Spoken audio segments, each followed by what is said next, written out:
board, please turn on your microphones. We're getting ready to start whenever we get the go ahead from Kevin, you said, right? Okay. Good evening. Welcome to the May monthly meeting of the Delaware-Muncie Metropolitan Board of Zoning Appeals meeting. If you can, please, stand for the Pledge of Allegiance. I pledge allegiance to the flag of the United States of America and to the republic for which it stands, one nation, under God, indivisible, with liberty and justice for all.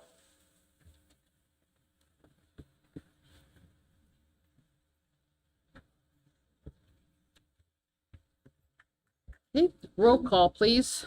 Matt Billington, Present. Delaney Fritsch, present. John Hamilton, Present. Stephen Hines, Here. Richard Ivy, Here. Christy Knapp, Present. Leslie Mathewson. Present. Okay, we have all 7 members present. We do have a quorum. And perfect attendance.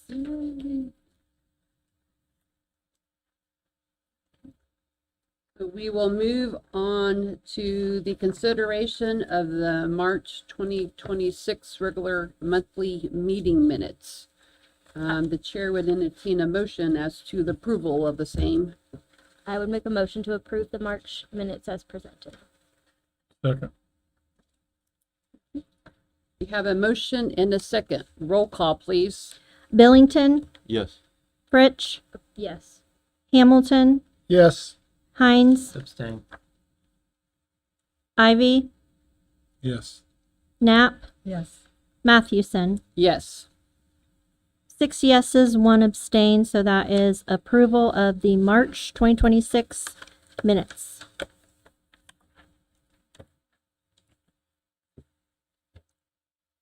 Then we will move on to announcements as to some of the cases. So we have a few announcements here. A couple of things have changed from our original agenda. So BZA 21-26, the appeal filed by Davis Carey Company LLC and Dominice Davis on premises located at 1904 East 22nd Street, Muncie, Indiana, is continued to the meeting on July 30th, 2026 at 6 p.m. So this case will not be heard tonight. It will not be heard at the June meeting. It is scheduled to be heard on July 30th. BZA 23-26, the appeal filed by Holly Reed on premises located at 8904 South US 35, Muncie, Indiana, is continued to the next monthly meeting on June 25th, 2026 at 6 p.m. So this case will also not be heard this evening. And then BZA 29-26, the appeal filed by Mark A. Weems on premises located at 1208 North Country Club Road, Liberty Township, Delaware County, Indiana, is continued to the next monthly meeting on June 25th, 2026 at 6 p.m. So that case as well will not be heard this evening. So if you were here for any of these cases, just please know it will not be talked about. No comments will be heard on those cases this evening.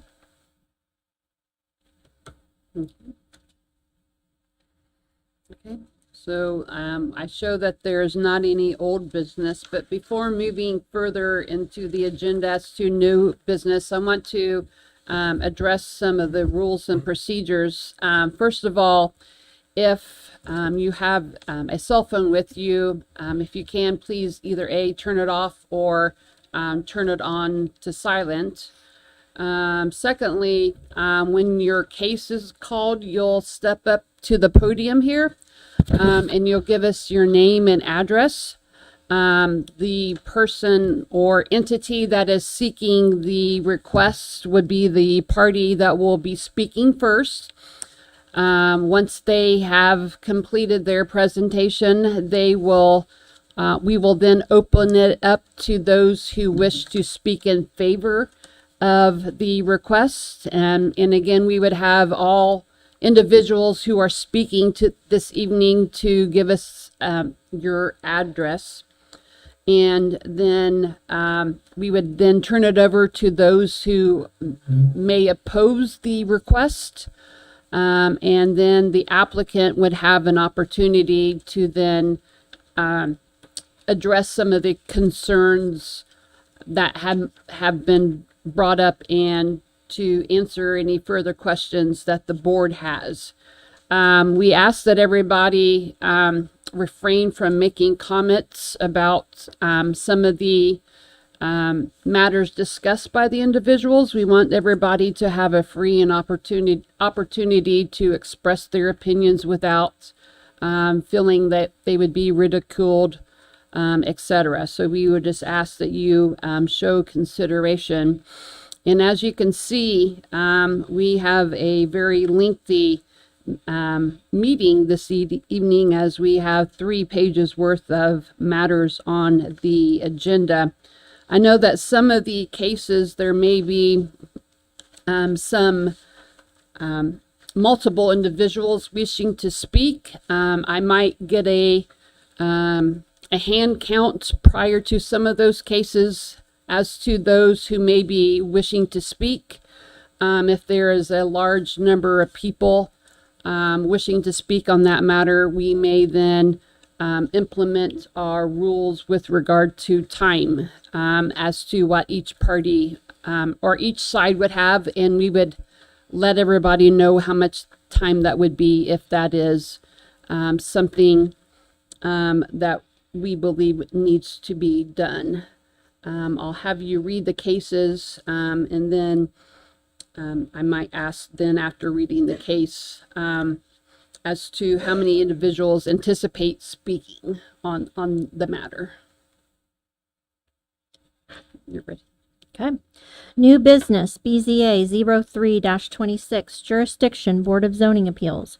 Being a public hearing on the matter of an application filed by Ella Jean Blevins and Muncie Sanitary District, requesting a variance of use from the terms of the City of Muncie Comprehensive Zoning Ordinance to allow the Muncie Sanitary District to develop a vegetative composting facility in a single-family residence zone on premises located on the south side of Wilson Road, approximately 725 feet east of Bennett Street, Muncie, Indiana, as more accurately described in the application. So if, in addition to the applicant, if you can, please raise your hand if you're planning to speak in favor of or in opposition with regard to this particular case.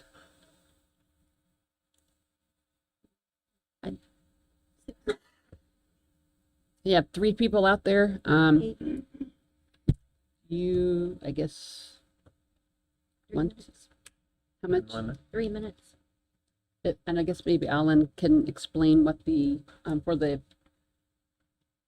you have that, or maybe Kylie, if you know what the time period is for all parties in speaking and such. Yeah, so we will institute the time period, which is at the chairperson's discretion, and that is 3 minutes for each person that would like to speak. The applicant is not restricted to those 3 minutes to present their case.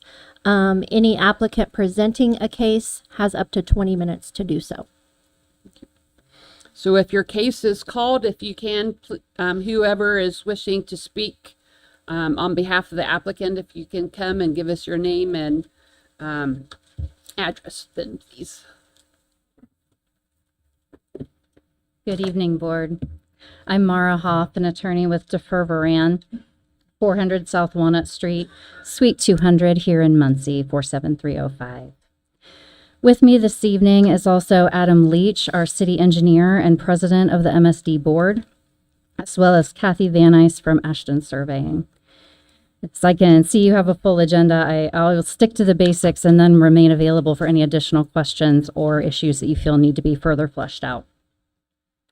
We're here for approval of a yard waste composting facility at 3800 East Wilson Road, which is owned by Ella Jean Blevins, but this is under contract for MSD to purchase pending the outcome of this hearing. So the lot is currently zoned R3, but as you can see on the map, it is predominantly vacant land to the south of the residential area. In its essence, this is a place to collect fall foliage for a 6 to 8 week period in November and December, and occasional storm damage debris when it happens throughout the year, and allow it to naturally compost, creating a product that is nutrient dense, improving the soil conditions, and lessening reliance on fertilizers and pesticides, which is a huge benefit for water quality here in Muncie. The compost will primarily be used for city parks and public works projects. Though there is an option in 3 to 5 years, we hope to be able to open the facility a few days a year, up to 5 to the public, where they will be able to get free compost to use on their personal property. I will invite President Leach forward so he can share with you the past process MSD has used for leaf collection and why this conversion is important. Good evening, Board. So currently, And sir, if you can give us your name and address there for the record, please. Yep, Adam Leach. I'm the City Engineer MSD President, and that is 608 West 5. It is. It's Yep. going to be the hardest question. Yep. Sorry. West County Road 500 North, Muncie, Indiana.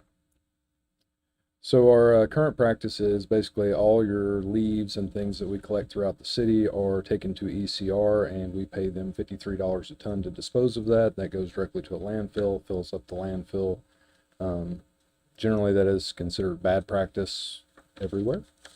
So we're trying to basically start this facility to divert 700 tons of waste material from ECR and filling up our landfill and turn it into something usable at the end of this process. So this will only be for basically MSD service connected folks. We do cover the entirety of the city limits, but also a small part of Yorktown and some various outlying county subdivisions, as well as a little bit of Cowan. So we're kind of a little bit nebulous there, but that's really all this is for. We're going to pick up leaves. We're going to windrow them, distribute them on the ground. For reference, 700 tons, what it would look like on 4 acres would be about 1 inch thick. That is before composting. We intend to disc that into the ground, and we'll basically supplement the natural soil for a period of 3 to 5 years until that compost is in a usable state. So ground will come up a little bit. After 3 to 5 years, we'll strip it off, probably take it out to Public Works where we have a soil stockpile already, and just continue using it for those projects. So. Or So many people understandably hear composting facility and have some negative connotations in mind. So there are 2 important factors here. Composting facilities first are under further regulation than just that of local ordinance. We are subject to registration with the Indiana Department of Environmental Management. IDEM gives a registration that is good for 5 years, and it is only good for that applicant. It cannot be transferred. And then that comes with a series of restrictions that are set out in Indiana Code 13-2010, which further regulates the design, location, operation, dust, odor, and noise control, and has annual reporting requirements. That annual report, in addition, is then forwarded to DMMPC. The second important distinction is that this is a yard waste only facility. So it is not going to include food scraps and the kinds of things that may cause rodent issues or odor at other composting facilities. This is clean, brown, compostable material. So specifics, smell. When you talk to experts, there should never be a smell to a composting facility. If you are turning it properly and there's a proper ratio of oxygen to microorganisms, there is no smell. And we certainly intend to follow all those rules and regulations to ensure there is no odor. As far as water quality, IDEM requires that the active area of a composting facility not be any closer than 200 feet to a well that supplies potable drinking water. It has to be further designed and operated to prevent surface water or groundwater contamination. And I would point out to that fact that this is not just a landscaping company or a general business coming in to do this. This is the Muncie Sanitary District. So if there were ever any experts on the engineering of this and protecting our water quality, it would be them. As far as location, we truly understand that no one necessarily wants this in their backyard. But to say that there are other places, better places it could go is simply untrue. And I will have Kathy speak about that here in a minute. While the state only requires a distance of 200 feet from the active area of the composting facility to a residential structure, it does allow local municipalities to increase that up to a maximum of 600 feet. Muncie has done that. And as you can see from our site plan, the active area is nowhere close to 600 feet from any house. So we have complied with all of those setback distance requirements. Further, the basin for the composting is actually 900 feet from Wilson Road. So it is not going to be visible. There will be a 25-foot landscaping buffer that helps control the dust and any noise and will block visibility. Adam, did you want to talk a little bit about the dust noise? So as part of our plan that we've submitted and hopefully you've had a chance to look at, we did include a fence and a 25-foot landscape buffer. So that'll be all native, basically Indiana plantings that'll be used for both screening and dust control. In addition to that, our primary window that we'll be working this is really outside of our dust problems that we typically have here in Indiana. Generally, our dusty months are going to fall somewhere between June and September, give or take. We'll actively be working this November to December, typically wet. Don't usually have to do dust control then, but if we had to, we would wet it. But more importantly is that once we have windrowed this and it is started its process, we will be disking it into native soil. So this is just another farming process. The soil is already actively being worked out there. It is an active farm. It's going to be disked. It'll have a cover crop planted. We'll cut the cover crop down before we do another round of composting in the fall. And we'll basically rinse and repeat. And these are all pretty standard soil management best practices.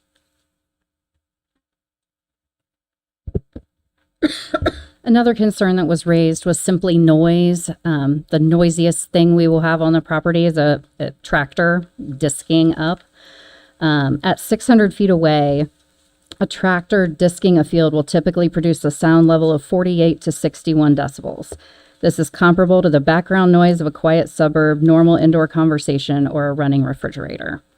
So we really do not expect there to be any kind of a noise inconvenience. There were also concerns from the neighbors specifically about the condition of Wilson Road and that increased traffic could further deteriorate the road. So I'm going to let Adam talk about what the city could help do to mitigate that.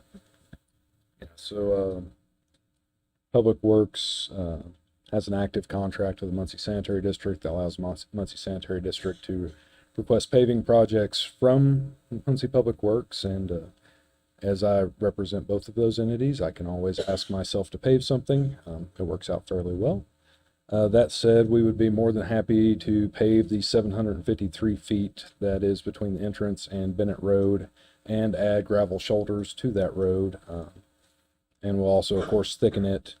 And just for reference, the trucks that will be entering and leaving are the same trash trucks that pick up the trash already on Wilson Road and go down Bennett.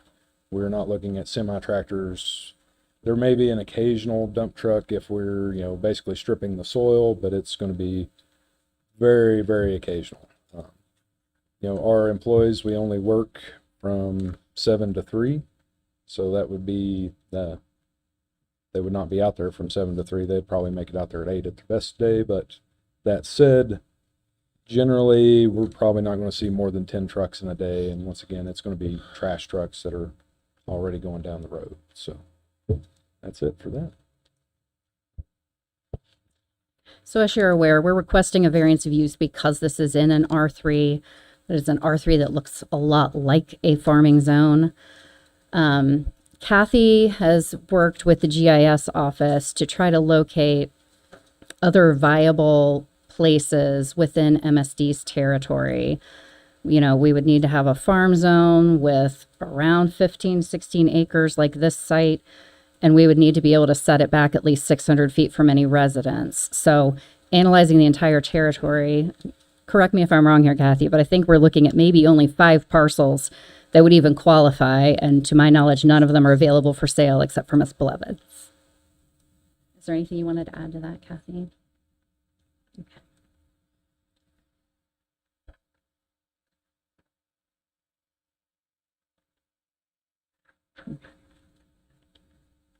So I do think that it's important to point out that your comprehensive plan identifies that vacant land that maybe was once farmed but is now just sitting there is an opportunity for development. That it presents an opportunity for improvement to quality of life. And again, the actual product that we were producing is inherent to quality of life here in Muncie by improving the soil conditions within our public parks and hopefully within our private residences as well. So as we've outlined above, all the IDEM requirements are going to be met. All the local ordinance requirements will be met. We're not requesting any variances of development standards or the special use restrictions of a composting facility. Our only issue is that this is R3 instead of technically being farming. So we are asking for you to grant this variance so that we can start implementing this great new project for our city. I'm happy to answer any questions.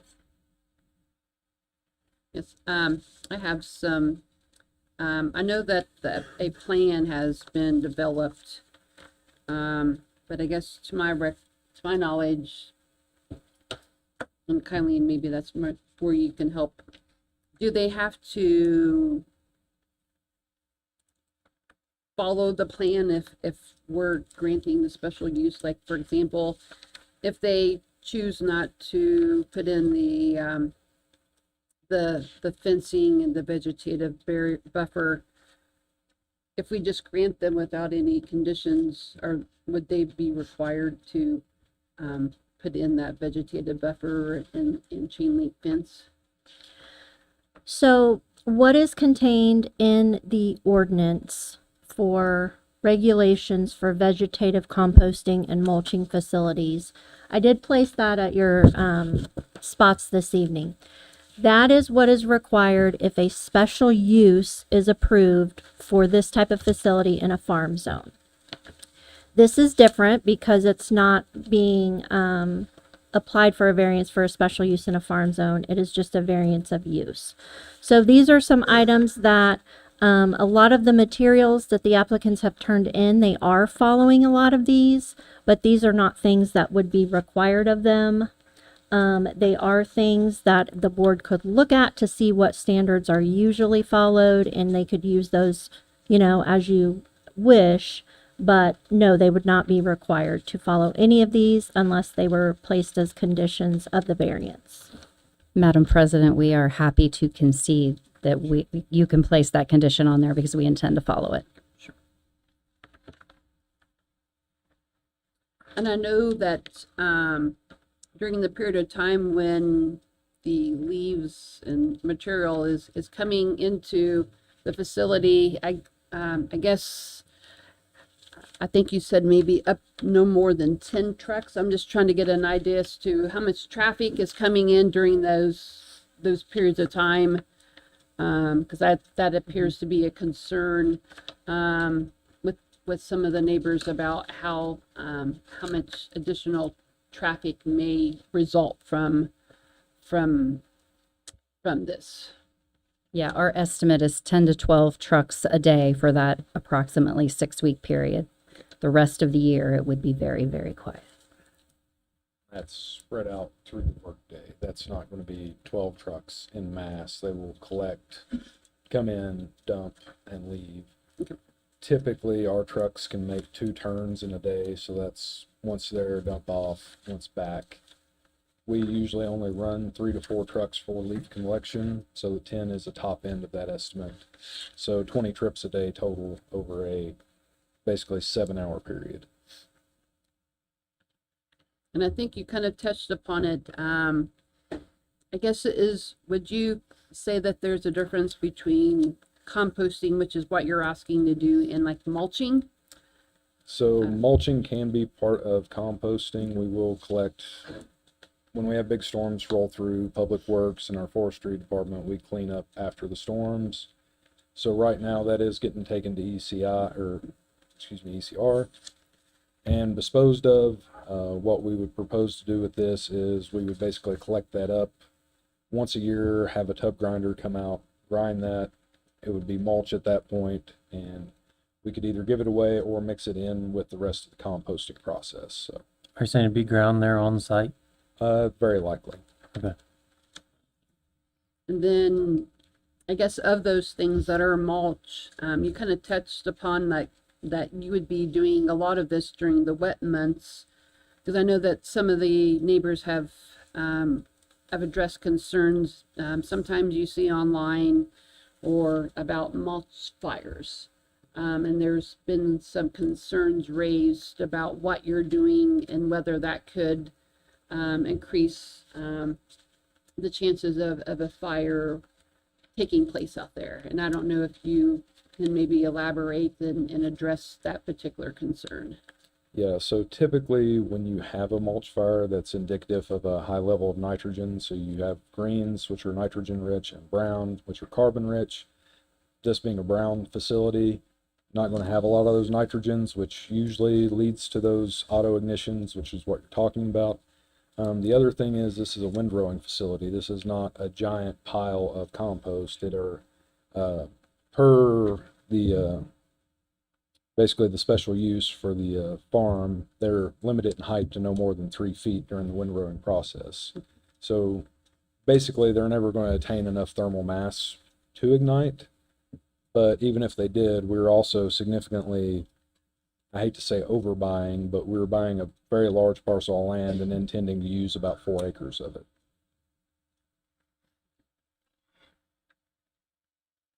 So I did visit the site, and I'm glad to hear that you have the ability to fix the road just by you pulling the trigger on it. The other concern was that the road is a little narrow. And then when I went to leave Wilson Road, there was a bunch of overgrowth and brush to the south, whatever road that is. Is that something you can also take care of? Yep. So that it's not a danger? We can definitely do that. We're happy to add shoulders to the road.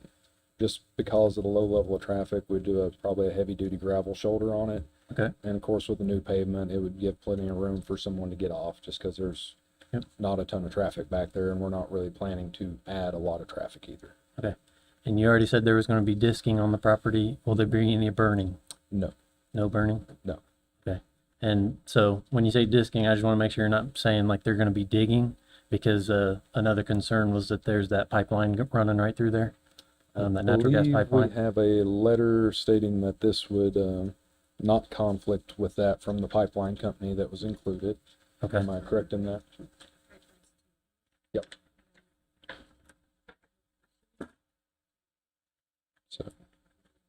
So Kathy has located it here in the survey and also has photo evidence. It's off parcel. So, Yeah. but no, we don't intend to do any digging for the site other than establishing the anaerobic treatment pond that we would take care of nitrates with. Okay. And that would be on the west side of the site, per the plan. And the board members do have in your packets the letter from Nate Carlson, Panhandle Eastern Pipeline Company. I can just read it because it's very short. Based on the title report, Panhandle does not have any objections to proposed compost site on the property adjacent to the pipeline.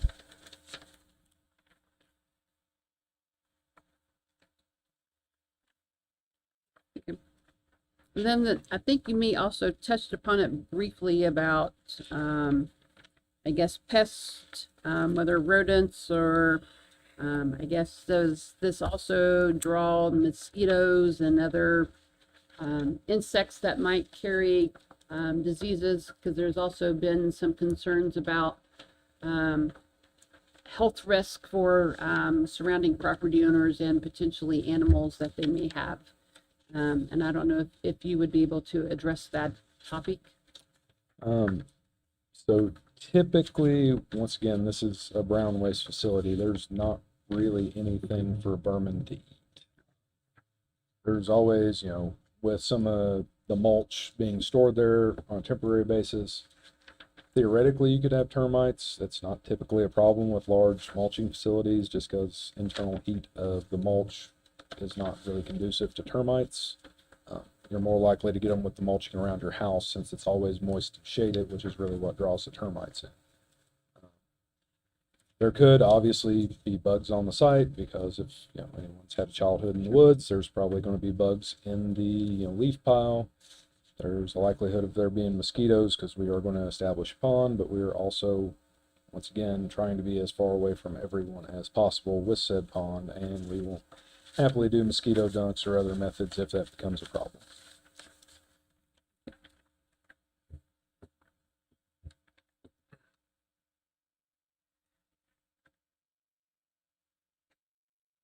Does any other board member have any questions of the applicant? What's the lifespan of a composting facility and what happens when that span is done? Does it just go on forever? And So, if this was basically a waste facility, a landfill, they do have a kind of finite lifespan. With this being a composting facility, it's breaking down into a natural substance. So basically, so long as we strip the soil ever so often, it can continue indefinitely with basically no harm to anything. I don't imagine us filling up the site in my lifetime or anyone here's lifetime, but we'll strip the site, take that compost elsewhere, and hopefully folks in Muncie and surrounding areas can use it for their gardens. Or I'm sure farmers would like to have a organic compost that's freely available. I would assume they would. I would. I have a garden, so. And by voluntarily committing to following the local ordinance regarding that, there is a section on closure and what is Okay. required. Yeah, page 168 of the several pages of the ordinance. 168 goes over closure of a vegetative composting mulching facility. So there are several guidelines of what that would entail.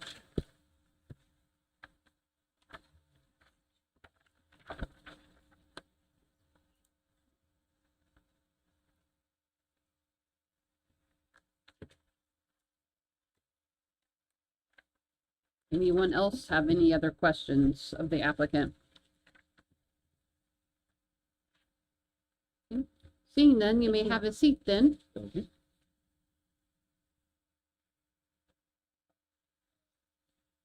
Anybody else wishing to speak in favor of BZA 03-26?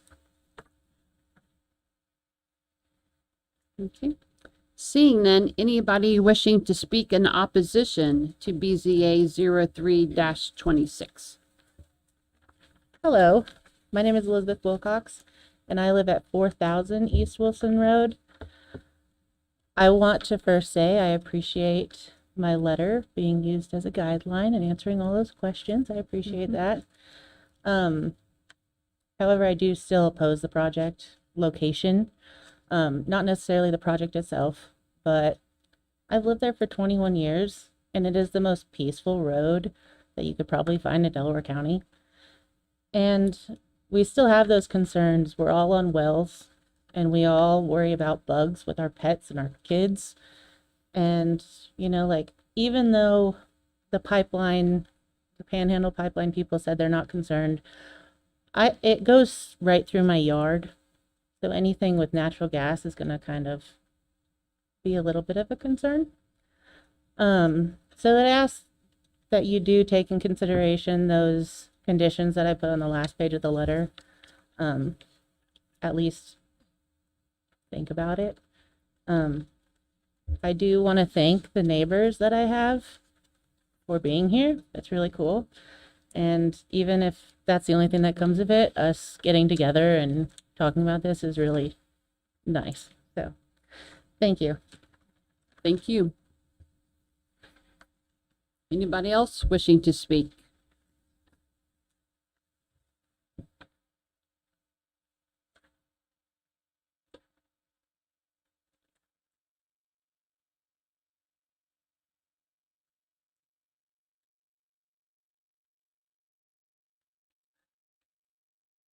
Hi, my name is Vicki Shields. My address is 3813 East Wilson Road. This morning I stepped off the project from my back door to where they're talking about. It's 15 steps from my back door that this is what's going to take place. I hear them talking about putting up a fence.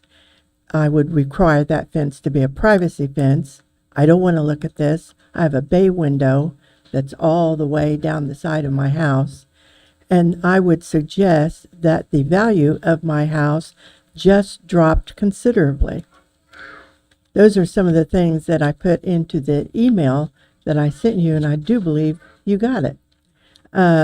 Yeah, when I actually stepped it off, it was frightening to see how close that's all going to be, and to have the trucks going up and down right there. It's not, I mean, I realize these things need to be taken care of, compost, so on, so on, so on. But I can't believe that a neighborhood, because that's what this is, it's a neighborhood. It's not just out in the country somewhere, it's a neighborhood. And I can't believe that that's the only place y'all can figure out where to dump the stuff. There has to be other places. There just has to be. When the farmer was there, he grew corn and soybeans, and we were okay with that.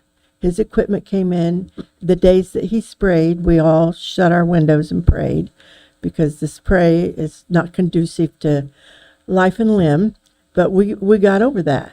But this is something totally different, and it will have termites and bugs in it, and there will be animals that come around to see what's going on with all of this. And when your house is just 15 steps to where this is taking place, it's another whole ball game. The neighbor on the other side is here, Mrs. Waymar, somewhere in here. She's out there. She's on the other side of that entrance that they're talking about. She has young children, and she also has animals and so on and so forth, and she has great concerns about what's happening there. Now we could say, oh, well, then we'll just take them in and out on the other end of Wilson Road, which dead ends into the bypass. I'm sure that'll make my other neighbors happy. And it's not a good situation. Since when do we start dumping stuff like this in the neighborhood? It just, it shouldn't wash. And I'm really concerned about the health issues of it all being that close to it, that close. It's ridiculous. There's got to be somewhere else in Delaware County that the city of Muncie can dump its stuff. Thank you for listening. Thank you.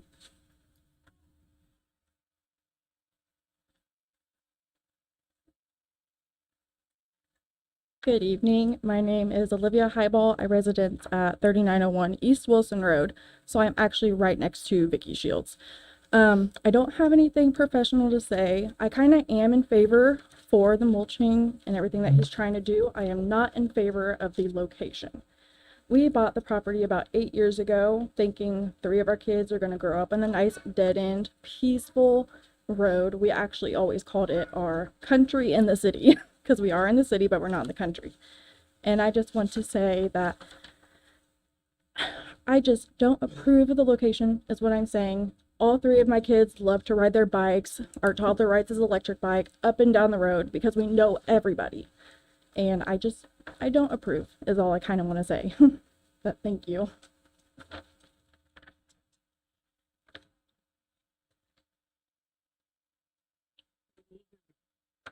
My name is Melanie Greiner, and I'm here on behalf of my mother, Joyce Doyle. She's 90, and we've been there, I believe, 53 years. So myself, my 5 siblings, and my mother are all deeded to that property. So it affects our entire family. As a realtor of 15 years, a lot of our concerns have been property values. We're very concerned about that. We bought in a residential area. We'd like to see the board vote to protect that residential zoning and to maintain the property values on properties we've been keeping up for, in our own self, a long time. So I noticed coming northbound off at 32 down Bennett, which is the only way one of 2 ways, either Centennial or 32, we've got a 3-ton weight limit. I don't know what these big trucks carry, but I looked up my Equinox today and it's 3,400 to 3,500 pounds, which is a ton and a half, my Equinox. So we're very concerned. A lot of the people I brought, signatures, from a lot of the residents on Bennett, as well as pretty much 100% of our road is in opposition. They're concerned about more traffic because when Centennial was cut off from the bypass, we've had a big influx of traffic because that's Jackson and Centennial connect with Bennett. So they're concerned about more traffic. Many of them had no idea any of this was going on as of last night. So the weight limit's a concern, the road usage, not just Wilson, but Bennett. I mean, they got to use it to get to us. So I know I've been part of that property since 7th grade, so we did a lot of hay rides up and down the road. Ice skating on our pond. We've got deer that come and drink out of the pond. We'd like to see the zoning protected as well as the nature. We have a lot of nature out there, and we'd like to keep them. We get 6 or 8 deer pretty much daily. So I appreciate you listening and thank you for your help. Thank you.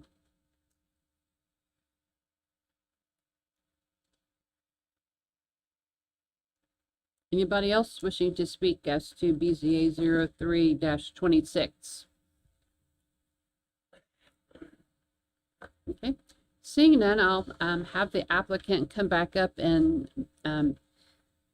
address some of the concerns addressed, and then I guess I had at least one question. If you can give us your name and addresses, please, again, just for the Sure. record there.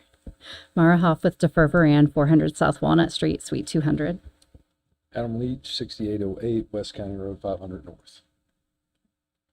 So one of the concerns that was brought up is the view that some of the surrounding property owners have with regard to what is happening at this location. And I know that there's some vegetative buffer, and I think there may be a chain link fence. I guess I'm just trying to determine if the areas that's adjacent to the neighborhoods, whether there is anything that could or is in place now to address some of their concerns about seeing what is taking place in their neighborhood. It appears that there may be a chain link fence in the surrounding or adjacent to some residents. I didn't know if if something could be done to address their concerns with regard to visually seeing what is taking place. So we had intended for the 25-foot vegetative buffer to basically come off the property line, 25 feet into the site, and establish the chain link fence behind that. So it'll be basically the vegetation and the chain link fence. Okay, sure. And then, of course, hopefully, if you guys are looking at the same thing I am, The site layout the map that site was in the layout. Sure. The actual working zone for the whole site is, Not probably 400 feet away from everyone else. So that space is not going to be used other than, once again, maybe occasionally some mulch piles out there. But that's it. It's going to remain Sure. basically grassed. Okay. Yeah, the visual portion from Wilson Road, the first 250 feet is a narrow driveway. Other than that, it's completely enclosed on all 4 sides by the 25-foot vegetative buffer. Okay. We do intend to gate that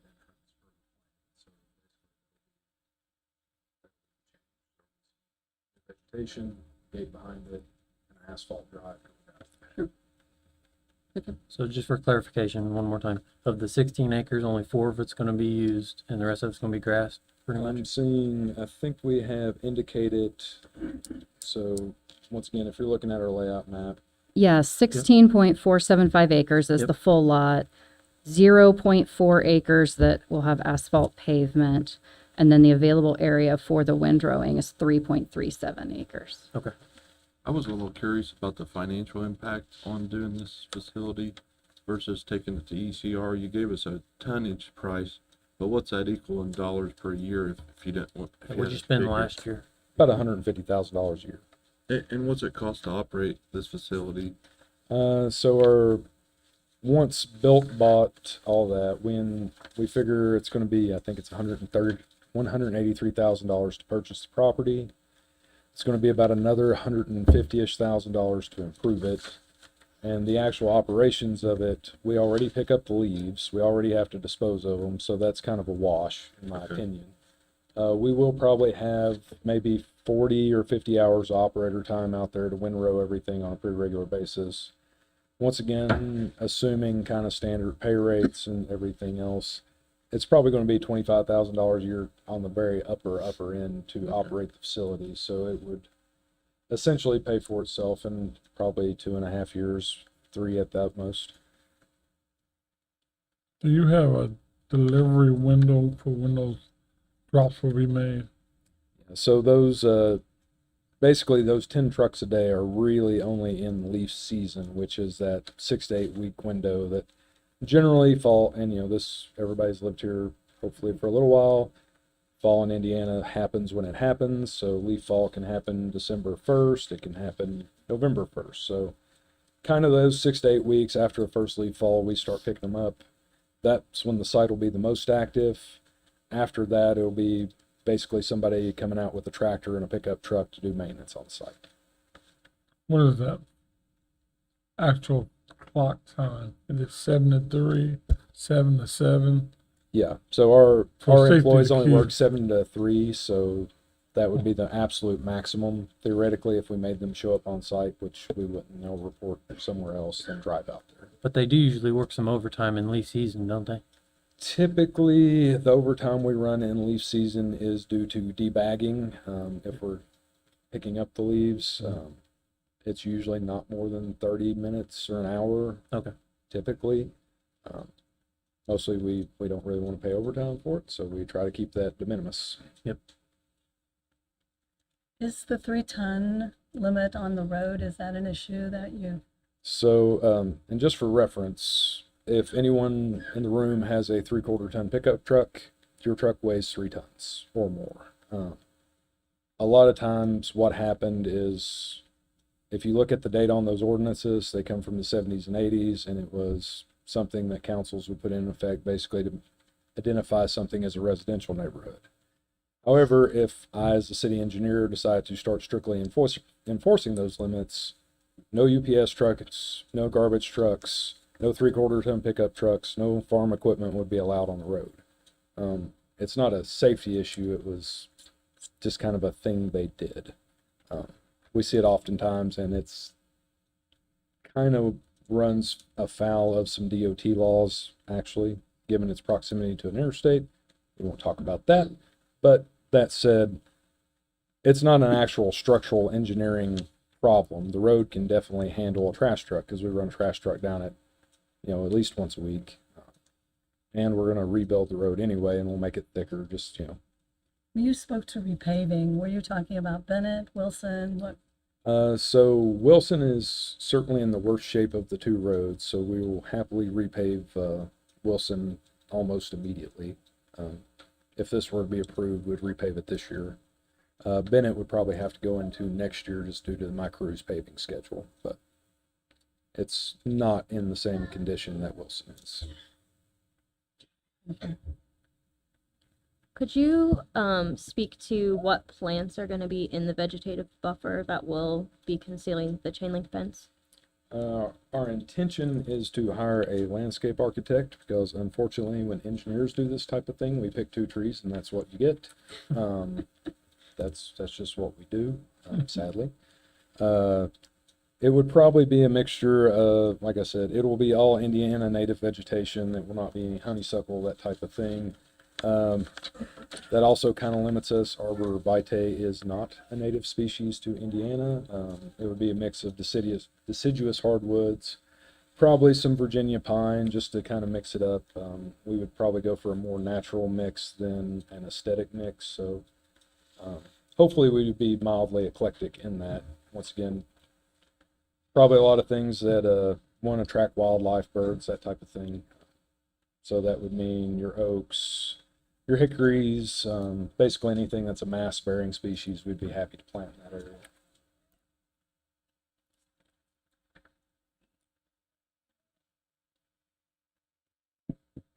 And then I would just add that, we are appreciative of the neighbors who've come out and voiced their concerns, that those concerns really were heard, and we hope that we've addressed as many of them as we can. Sanitary district does intend to be a good neighbor, and the great thing about having a neighbor that's a government entity with 2 public meetings a month is that if we ever aren't, you can come and call us to task on it so that we can work on whatever the issue may be. And I was going to open it up to you. Is there anything that we haven't asked you questions about that may have been addressed during the period of time of public comment that you would like to address now? Or do you think that our questions or in your presentation address some of the concerns that were spoken this evening? I think we've addressed all the topics that issue. The only thing I will probably talk about is the well water safety, just because we do have Bureau of Water Quality and we care immensely about water quality with Muncie Sanitary District. So just for reference, we do intend to have an anaerobic treatment pond. That is generally the best way to remove nitrates. That will also be separated from the groundwater with HDP liner, which is basically what IDEM is going to ask us to do anyway when we go through the permitting process. So what this does is anaerobic environments basically treat out nitrate. The reason that we're only using the 3.37 acres that we have identified is that is the natural way this whole site drains. It all drains to the west, as we've indicated, from basically the elevations and the contours. We're going to use that natural drainage, collect it up, treat it. It'll then go into basically a engineered wetland where we will further treat it before it gets basically level spread back out. What this means is all the water that is theoretically contaminated, and once again, this is a brownfield site with 1 inch of potential on an annual basis, 1 inch of potential compost. All that's going to get treated to a really high level, and honestly, it will probably be much less than the fertilizer or manure that was used previously on the site when it was in the active ag production, because ammonia is a nitrate. So that's our goal, is to have cleaner water coming off the site than probably has ever came off it before.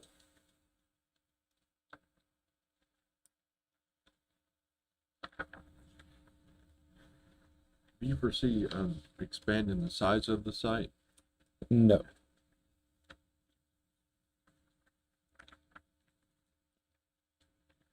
And then according to your application, I think the whole process, if you were to start very soon, give or take a couple of years.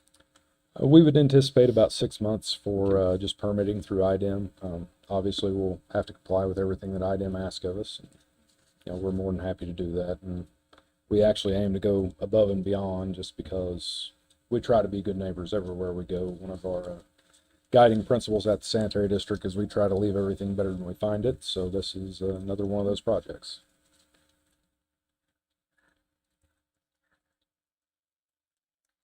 Just for the record too, there were a few items that were given to the board tonight that were not in your packets when you received them, so everyone should have gotten those. You did get some comments from Beverly Waymeyer, comments from Vicky Shields, and comments from Beverly Drown, and those were all in opposition. And then you also received an email from Adam with a couple of questions answered, just informational in that email. The only other thing I have is some comments from Richard Rawlings, City Building Commissioner. He did not foresee any additional pest attraction being an issue. And he said he felt this would be a beneficial use of the property and was a needed facility. May I just ask one more question? Yes, you may. The trucks will be entering at the gate Yes, ma'am. and they'll be going to the proposed site pad. Yes, ma'am. And will that be a gravel Asphalt. asphalt? Thank you.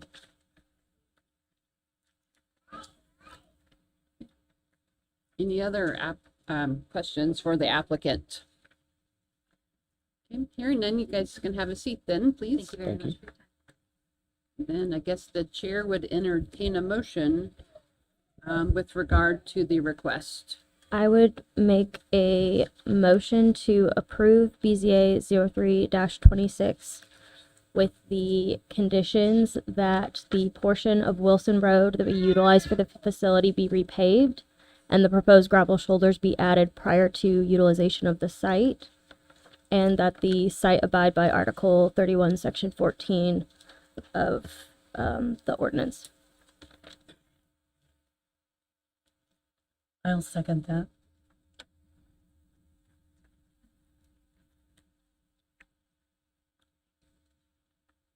Then we have a motion and a second. Roll call, please. Billington, Yes. Fritsch, yes. Hamilton, Yes. Hines, Yes. Ivy, Yes. Knapp, Yes. Mathewson. Yes. Okay, so that is 7 yeses. So that is official action of approval of BZA 03-26. Our office will provide the applicants with the certification of that approval, and you can move forward with your purchase agreement and permitting processes. And when your case is concluded, you are free to leave then.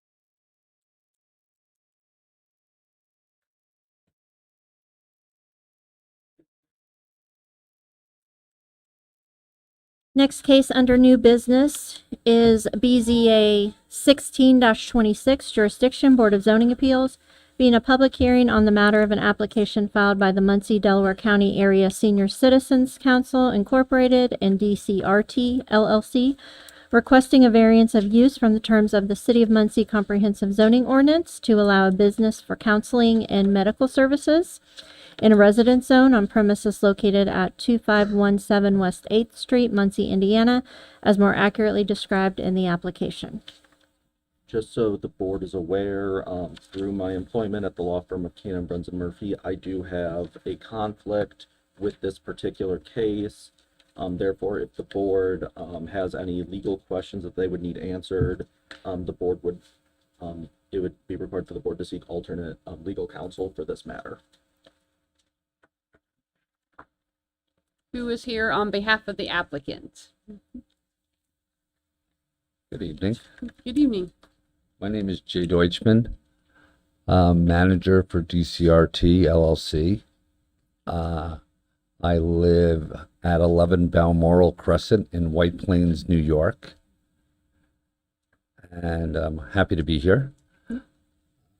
I came to Muncie in August. This friend of mine mentioned to me, since I am a developer, that it would be a great place to come and develop, and we are very pro restoring existing properties instead of tearing them down and building new. And we've been doing quite a bit of that in Muncie since August. We're up to about 18 properties that we've restored a bunch of them, and we're finishing our first 18, and we continue purchasing more. DCRT is in contract to acquire 2517 West 8th Street, which is where I guess it's known as the Forest Park School from 1901. And it's been the Muncie Senior Center since, I believe, 1994. Part of the property has been utilized about 40,000 square feet in total. 20,000 has been utilized since 1994. The other 20,000 feet has been just closed down due to massive renovation that it would need. So when it was brought to my attention and we entered into a contract to purchase it, it is an expensive, it's been very expensive for the senior center to operate it based on donations. So we are very interested in the area of counseling and behavioral health. And after taking a poll and seeing the needs of Delaware County, in particular, it's an underserved community when it comes to clinical counseling and behavioral health services, as well as medical services. And this is for veterans, as well as seniors and their families. So the services that we want to provide there are not just limited to just the seniors. It's open to all in the community. So 2517 West 8th Street is going to has a lease in place that we're closing on June 18th with the senior center, which we're charging them $1 to be there. And we're signing a lease with a veterans, it's called the Veterans Project. So right now there's between veterans and the seniors is approximately 2,600 persons that go through there a month. We're looking to renovate the other building and increase services. And when I say increase services, it's just not counseling and medical. We plan to open a full continuing education program. We're going to have a gym in the building, and this is all open to the public. It's on approximately 4 acres, so we plan to do just a lot of like fun stuff for the community. It will, once we're up and running, it will be sponsoring events, all the time to help with the expenses that the senior center and the Veterans Projects are dealing with on a daily basis. It's just adding more stuff and bringing the community together. And that's what we hope to achieve. I have a lot of people here in favor, as well as we had put out a survey. We actually went to Walmart in Muncie, and we have approximately 150 signatures of people that were really happy to see that we were going to make the whole building operational, and it'll be something beneficial for Muncie and Delaware County. Thank you. I know you talked about having a survey and such, and also since mailing out the notices, have you received any negative comments from anybody about what you're planning to do? None whatsoever. Because the last thing they want is for that building ever to be empty, and that, it's such a nice neighborhood. So you said you're renting to the senior center the same space for $1 a month? Correct. And what's the term on that lease? Well, the term of that lease is kind of open-ended right now. Okay. I'm hoping they stay there for forever, but they don't have to. Yeah. But we plan to grow both the senior center and the Veterans Project. And we are the idea of adding, at 2517, the address is adding, by owning the property, is having the senior center there with a lease, having the VA project there with a lease, and having a behavioral health center, a counseling center, and medical there on a lease. So the Veteran Center will also be paying $1 to be there. So it's the counseling center, since it's for profit, and it will be billing both TRICARE insurance companies and Medicaid. That's how they could afford to let them stay there and operate. There'll be a movie night, at least once or twice a week. There'll be some, more good stuff going on there. Anybody else have any other questions? Hearing none, you may have a seat then, sir. Thank you. Anybody wishing to speak in favor of BZA 16-26?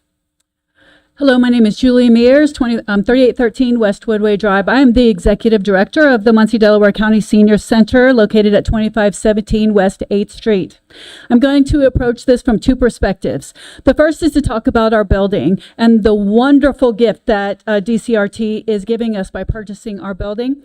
Last year, we as a $150,000 organization put over $58,000 into our building, and only $5,000 of that was grant money. So the rest was bringing in money to cover those expenses. As you can imagine, that is a huge financial strain on the senior center. There are repairs that need to be made. Current quotes, our gym floor is $80,000. The old part of the building that has not been used since 1983 when the school closed, the quote is between $3 and $5 million to renovate that space. So I just want you to understand that from that perspective alone, this is an enormous and beautiful gift that DCRT is giving us. From the perspective of the behavioral health counseling and medical services.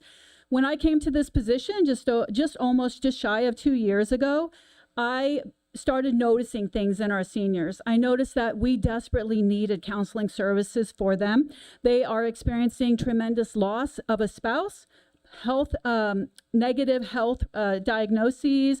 Their children are moving away, or maybe they're losing their children to passing away. And there was a need for a mental health group in the center. I have worked with the Muncie Police Department, Social Worker Department. We do have them coming twice a month to have a mental health support group. It's called Circle of Support. However, it is not enough, and it is not reliable enough. Then I started noticing that we really needed to have medical services in the building. So I was able to meet with the entire board of directors of Meridian Health and presented to them. I met with IU Health, I met with Open Door Health, and I met with Ball State College of Health. And I was trying to work out a partnership with all of them to bring medical services into the center. However, they declined. They said it just wasn't a possibility. It wasn't something they were interested in pursuing with us. But DCRT is giving us the opportunity to beautify the other part of the building, and then we'll have a partnership with Freedom Behavioral Health Centers to be able to bring in the behavioral health, the mental health, the counseling, licensed counseling, and licensed medical services, both things that I had been trying to bring in for the last 2 years.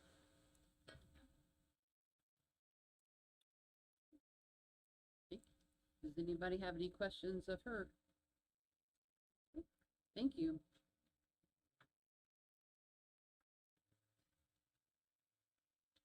Good evening, Dan Ridenour, Mayor of Muncie. I will say that I've known Julie for a number of years. She has done an outstanding job in operating that organization, the seniors, and we're very appreciative. And I've known Jay for much less than that, but we have seen at the City of Muncie, we have seen the work that he has done on some other facilities. I know his passion, and I love the services that he intends to bring into that particular facility. And as you mentioned, Jay, nobody wants to see that building go empty. It creates major challenges for the neighborhood. This was a blessing when Jay came to us. I've told him this. I think he gets a little embarrassed when I keep saying that, but his passion for historic projects and the services he wants to bring in here is a reason, and the help he's giving the senior center, I hope are enough reasons for all of you to say yes to this variance. Thank you.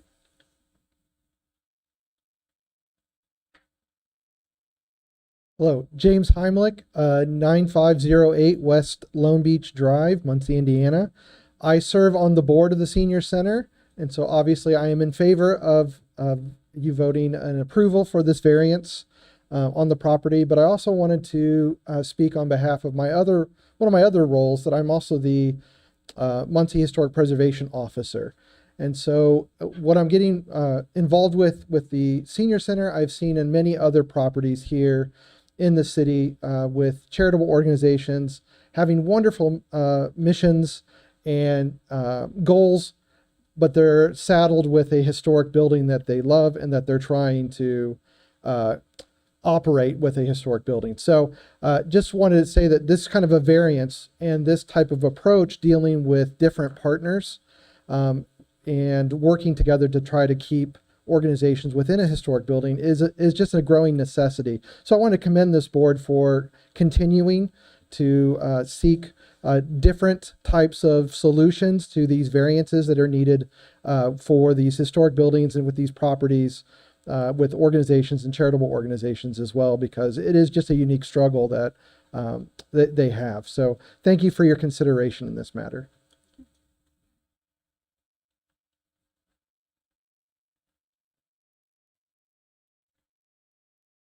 I'm Patrick Romack. I live at 2539 West 10th Street in Muncie, just 2 blocks south of the Senior Center.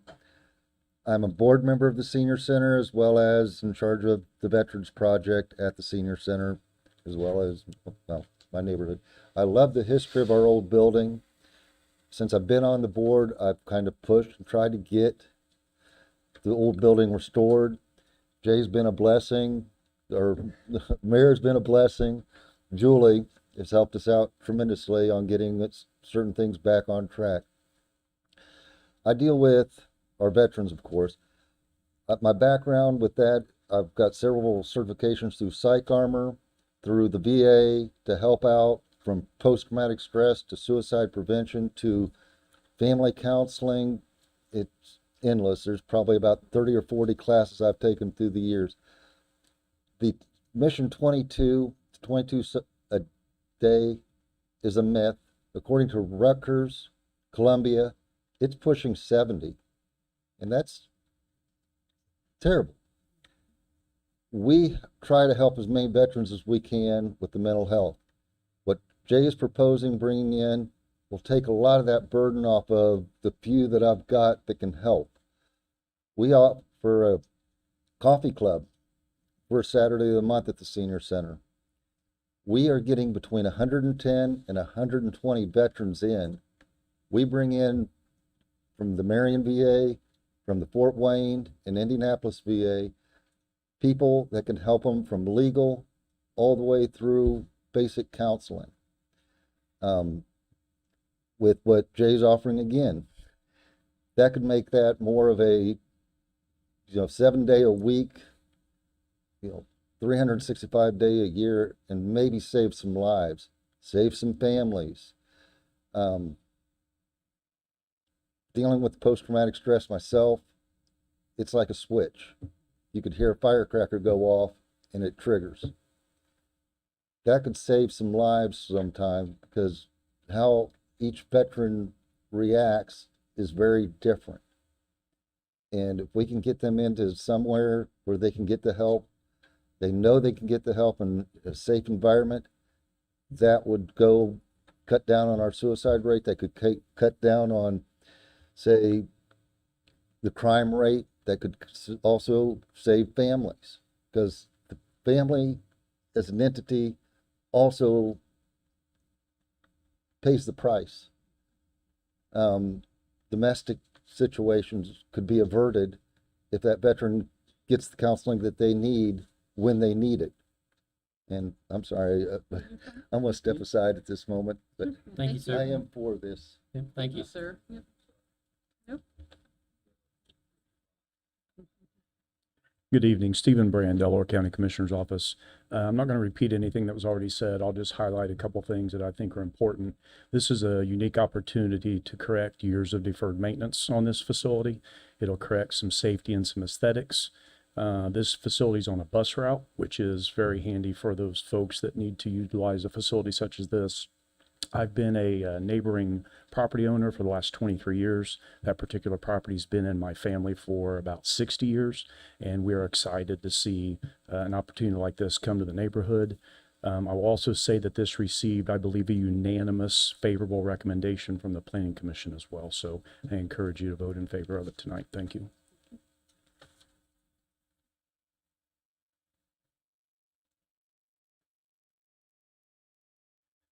Good afternoon, folks. Thanks for having us. My name's Pastor Albert Isbell. I am one of the founding members at Faith Builders at the New Norm, who deals with mental illness, homelessness, veterans, you name it.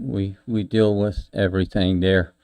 Also personally involved in streets dealing with people and families, and it's hard for me not to know someone who isn't in some kind of mental stress and pressure, and I welcome this thing. Because it's needed. It's not just veterans, it's everybody's carrying a full load, and you all know it, you see it. I don't believe that you're immune to it, but I'm just telling you that I also am a board member at the Senior Center. I'm also co-chair at the Veterans Project with Patrick, and we committed to helping our veterans, and I'm a veteran also. So I hope that you allow this to go on because it's a plus.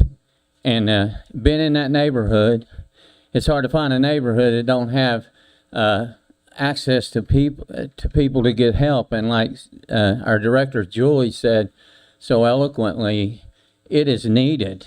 And I hope that you can get behind it and support it.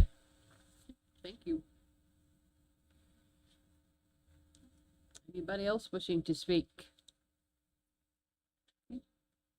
Anybody wishing to speak in opposition to BZA 16-26? Seeing none. I think you have some things. The only thing I have a few comments from Richard Rawlings.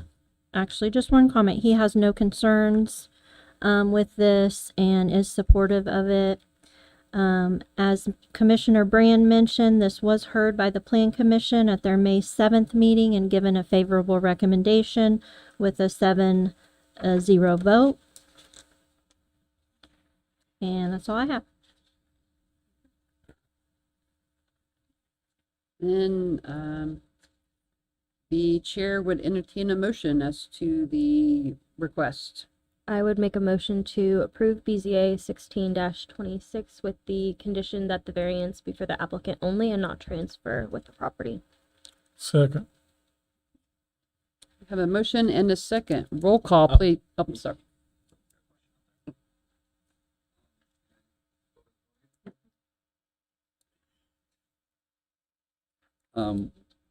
The idea of it going with the applicant is could get a little complicated instead of it going with the property address. If DCRT ever, say, sold the building, then the senior center, the Veterans Project, and a counseling center would have to come back to you to be permitted to stay in the space. So I would see that this should be something that should go with the building as a special exception because the senior center is there as a special exception. So if in fact this stops at the building, then the building would revert back to the Park Forest School.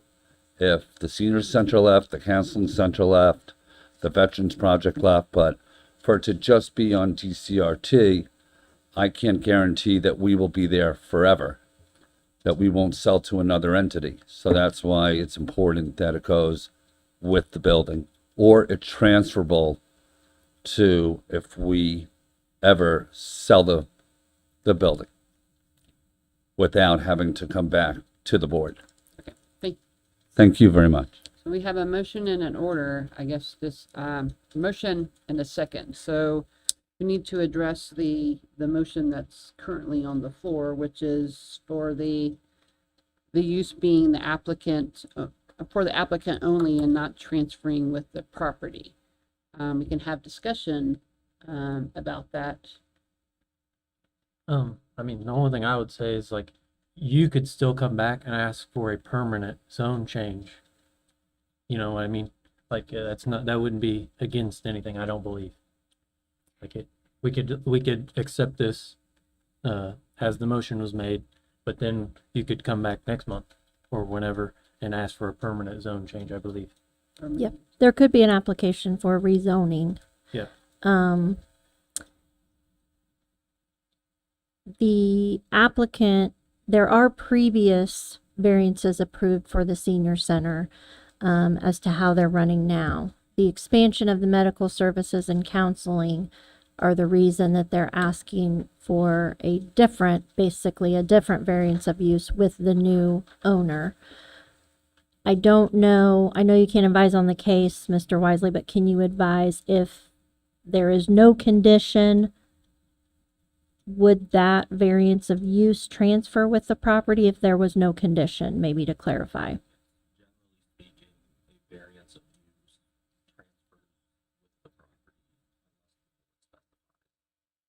Okay.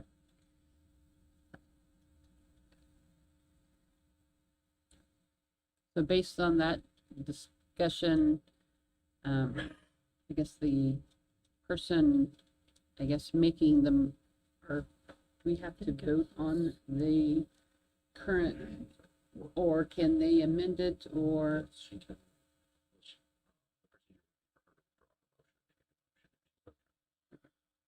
I don't wish to do that. What was that? I'm sorry. I don't wish to amend my motion. Okay. So then we have a motion and a second, and again, the motion is that the variance of use be for this applicant only and not transfer with the property. Since we have a motion and a second, a roll call will need to be taken. Can I have Mr. Wisely Yes, clarify yes, one more thing yes. for the members of the board who are voting? If this vote is taken, is there the possibility of another motion being made after that? Yes or no? There. Once there is official action on a motion, that disposes of the case. Okay.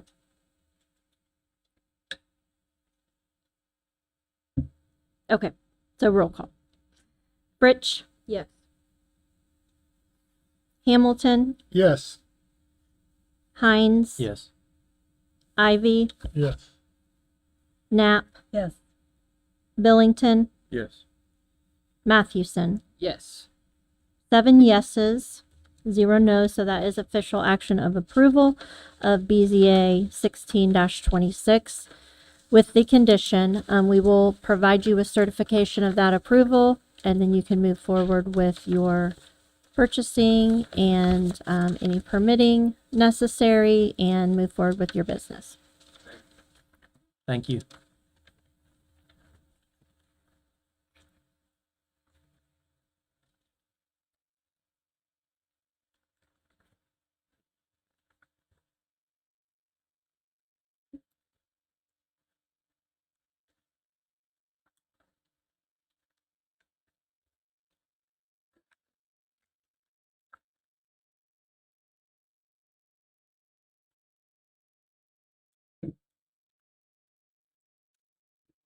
Do that.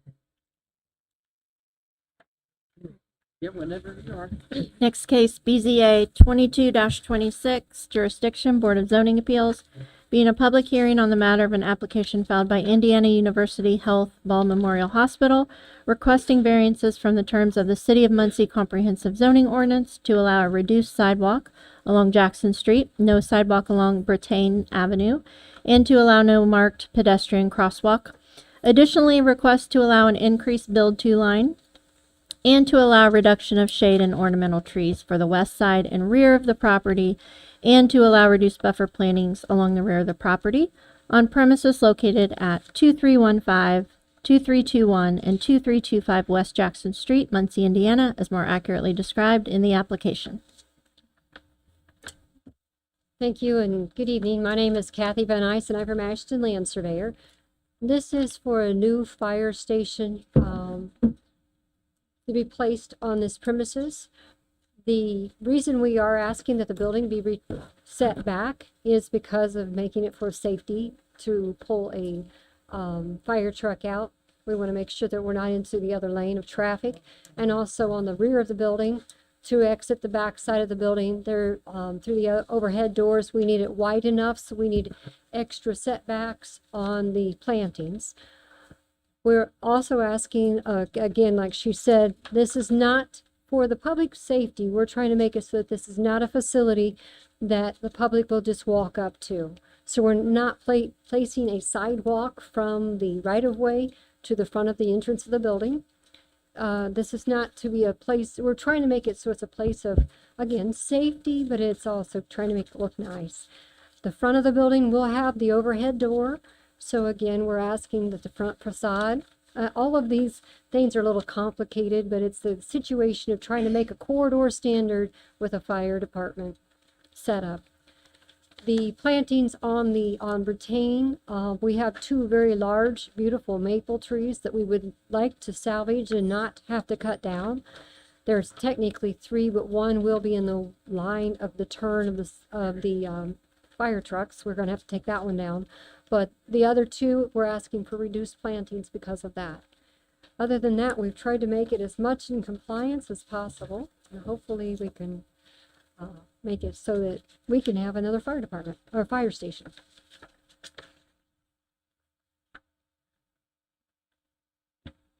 Does anybody have any questions? Yeah, could you touch on again?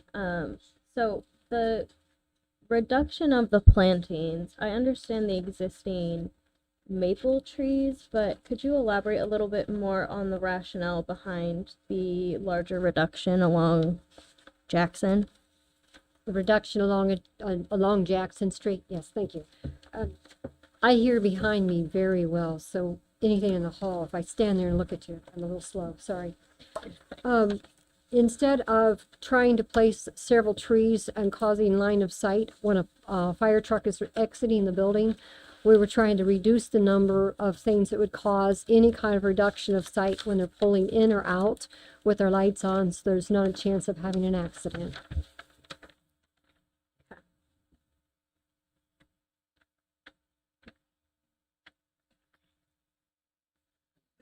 And for the existing trees, has there been any assessment of the health of the trees and their existing lifespan, how much longer they're going to be on the property? Yes, they actually walked the site with a crew that did look at, and they felt like those two trees are very viable, those two maple that we're talking about with their big drip line. So they were intending on keeping them. They are taking out the huge amount of shrubs that are right in front. Again, line of sight.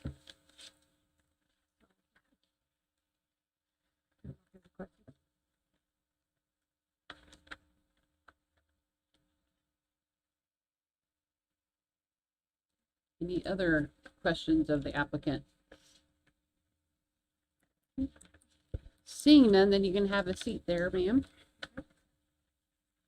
Anybody else wishing to speak in favor of BZA 22-26?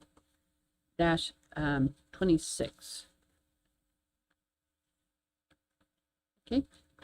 Seeing none, anybody wishing to speak in opposition to BZA 22-26?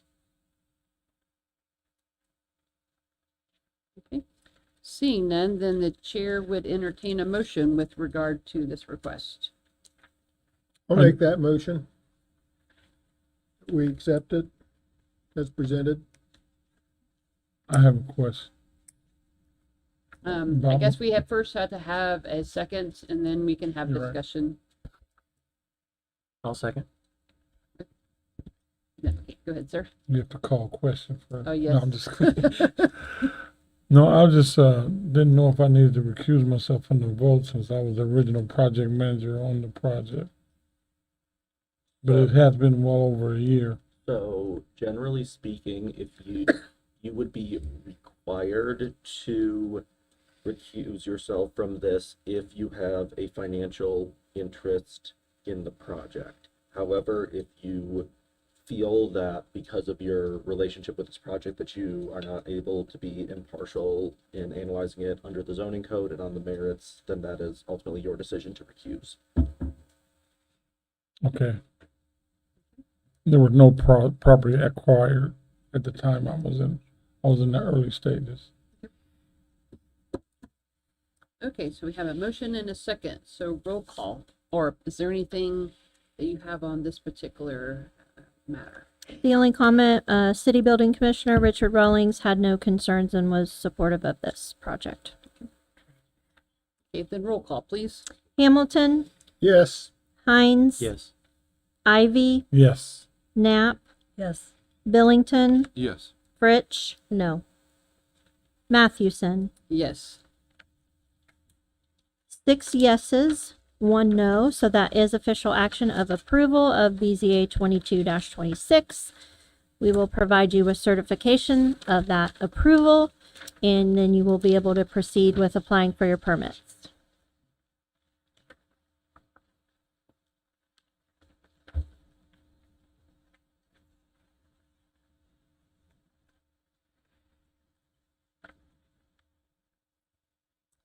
BZA 24-26, Jurisdiction Board of Zoning Appeals, being a public hearing on the matter of an application filed by Rentovation LLC, requesting a variance from the terms of the Delaware County Comprehensive Zoning Ordinance to allow reduced side setbacks for existing duplexes to be separated through platting. An additional request from the terms of the Delaware County Subdivision Ordinance is to allow a minor plat rather than a major plat to create 8 lots on premises located at 509 through 615 North Northwood Drive, Liberty Township, Delaware County, as more accurately described in the application.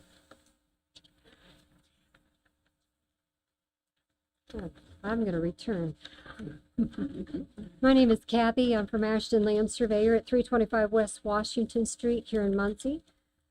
In this situation, when we have had to rezone first these premises, these are pre-existing duplexes on Northwood Street. And in the process of doing this, we found several of them a little bit cantankerous on trying to get them on the lots. The requirement for the R5 is 7,500 square feet, which means 75 feet by 100 feet, but plus a 5-foot setback. The problem is some of them are not built so that we can do that. So we are asking for several different side setback reductions. And on your paper, it'll say it sits like 2.64 into the building setback. That's on the north one. That means we're going to have a setback of 2.36. And it continues on down. We have one house that sits too far north, and it's only going to have a setback of 1 foot, 1.3. But it's a situation where we can't figure out how, well, we tried, but the situation is there's just not enough way to get it in there. The other thing is we are having more than the 4 allowed for an administrative plat, but these are pre-existing, so that is the other variance that we're requesting. We're doing more divisions in this plat. I do have some pictures of before and after that. I don't know if that was on that paper. I hope it was. Yeah, it is. Just so you can see the difference. Oh, you don't have to show them. Those are the same ones.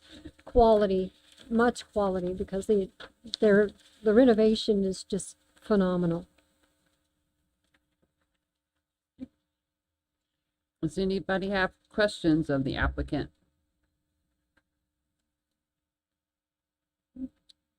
Seeing none, you may have a seat then, please. Anybody else wishing to speak in favor of the BZA 24-26? Seeing none, anybody wishing to speak in opposition to BZA 24-26? Okay, also seeing none, then the chair would entertain a motion with regard to this application. I would make a motion to approve BZA 24-26 with the condition that the plating process be completed and recorded. Second.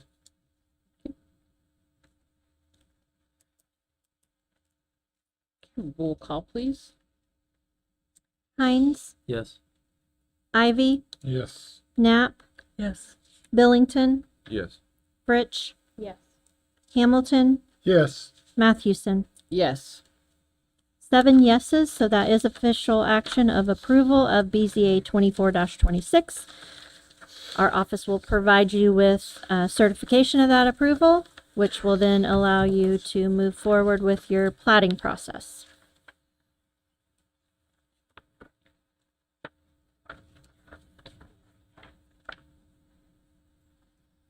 Next case, BZA 25-26, Jurisdiction Board of Zoning Appeals, being a public hearing on the matter of an application filed by Brittany Mock and Mockies, requesting a variance of use from the terms of the Delaware County Comprehensive Zoning Ordinance to allow a commissary and commercial kitchen in an existing garage in a farm zone on premises located at 16670 North County Road, 600 West, Washington Township, Delaware County, Indiana, as more accurately described in the application. Good evening. I am Brittany Mock. I reside at 16670 North County Road, 600 West, Gaston, Indiana. I am coming before you this evening just to ask for the change in variance from farming to, I guess, business, I think is what they said. I have a food truck, and so we built a new, basically, pole barn for me to store my food truck in. And currently my commissary is at my in-laws, so we decided to build a commissary at our residence now, and therefore making it easier on me to load the truck, have supplies and things there all in one spot, so.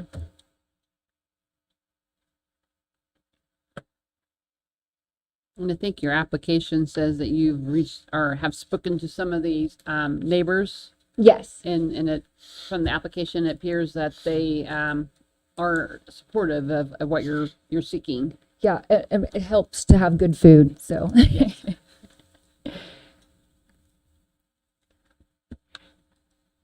And then it's my understanding that whatever we do, you still would have to go through the permitting process of like the health department and any other. Yes, for me to be able to do my plan review, I had to get the change of the variance, and then I think we have to talk to the building permit, and then Mary at the health department can evaluate my plan review.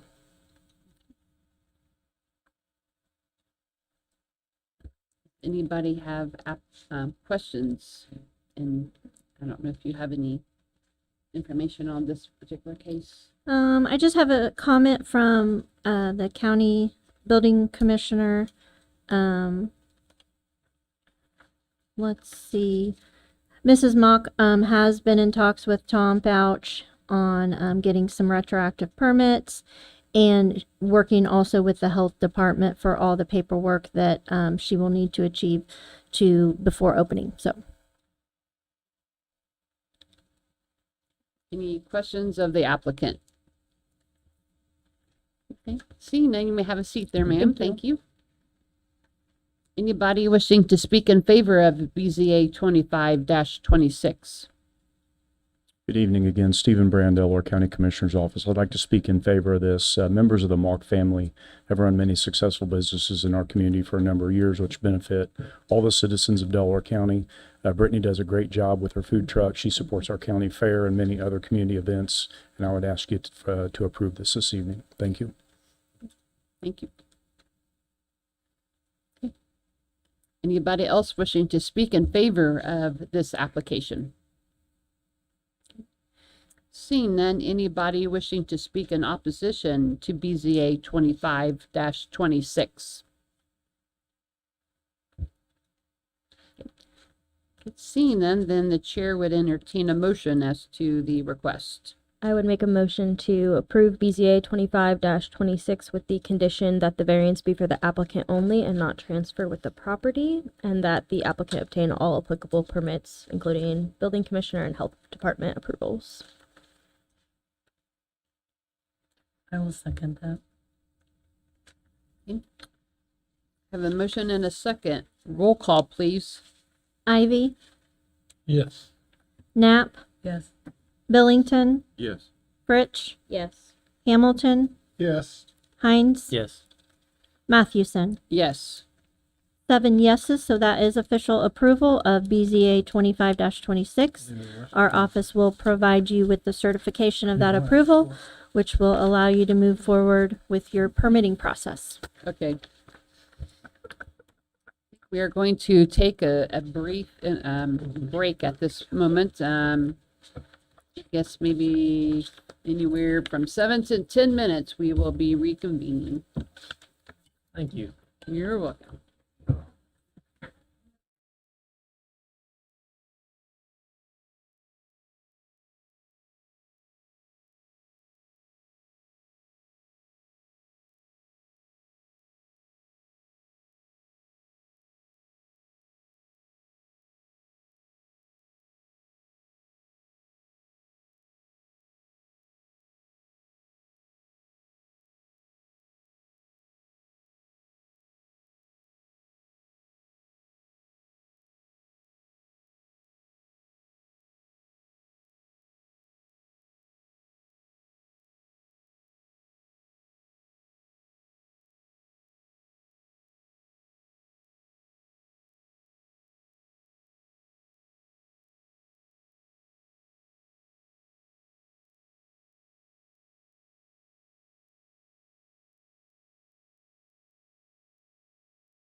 marketing here? I asked Joe Russell and Yep. Oh, yes. And if your mic is not already on, if you can, so whenever we're ready back here, I think we are ready. So if you want to read the next matter. BZA 26-26, Jurisdiction Board of Zoning Appeals, being a public hearing on the matter of an application filed by Joshua and Lisa Johnson, requesting a variance of use from the terms of the Delaware County Comprehensive Zoning Ordinance to allow a diesel and auto repair shop to operate in an existing garage located in a single-family residence zone on premises located at 12701 East Jackson Street, Liberty Township, Delaware County, Indiana, as more accurately described in the application. Hi, good evening. I'm Lisa Johnson. My husband and I And own I'm the property at I'm sorry, but to interrupt you, what is your address, please? 12701 East Jackson Street, Okay. Parker City, Indiana. Okay, thank you. We are requesting a use variance to continue operating a small business auto and diesel repair from our existing garage. We previously lived in Red Key where there were no zoning restrictions, and we legally operated our business from home. When we moved to the property, we were unaware of the zoning difference in Delaware County. After moving in, we were informed we could not continue operating, which created a hardship for our family. We have a large family with 8 children, and this business is our primary source of income. Shutting it down has put a financial strain on our household. All work is performed inside our existing garage, which is already equipped with a lift. We operate during normal business hours, typically from 8 to 5. There's no junk vehicles. Customer vehicles are limited and managed responsibly. We are committed to keeping the property clean, organized, and respectful of our neighbors. This is not a salvage yard or high-traffic operation. It's a small business, family-owned. We are simply asking for the opportunity to continue operating our our family-owned business.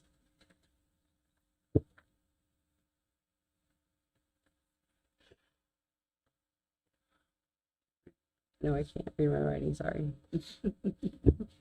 And applying with the county, moving forward. And we appreciate your consideration.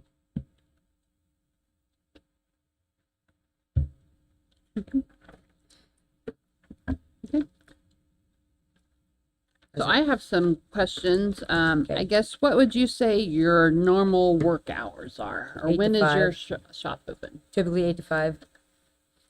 And when it comes to like automobiles being worked on, I will drive by some small businesses that's auto mechanics, and a lot of times you will see a lot of automobiles kind of surrounding the building, like being in various stages of being worked on, and those particular types of things. Is that happening currently at this location?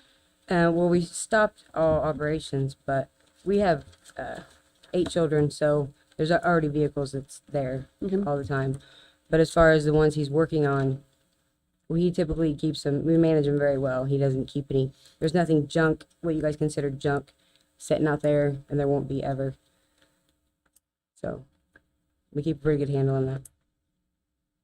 How would, and then know that the application states that you have not reached out to any of the surrounding property owners. Has anybody during the period of time that you have operated your business at this location ever addressed any concerns that they had with you operating at this location? No, we've actually had 2 of our closest neighbors come and ask for us to work on their vehicles in the last week, so. And I had to turn them away because we got shut down, so. And maybe you can maybe address kind of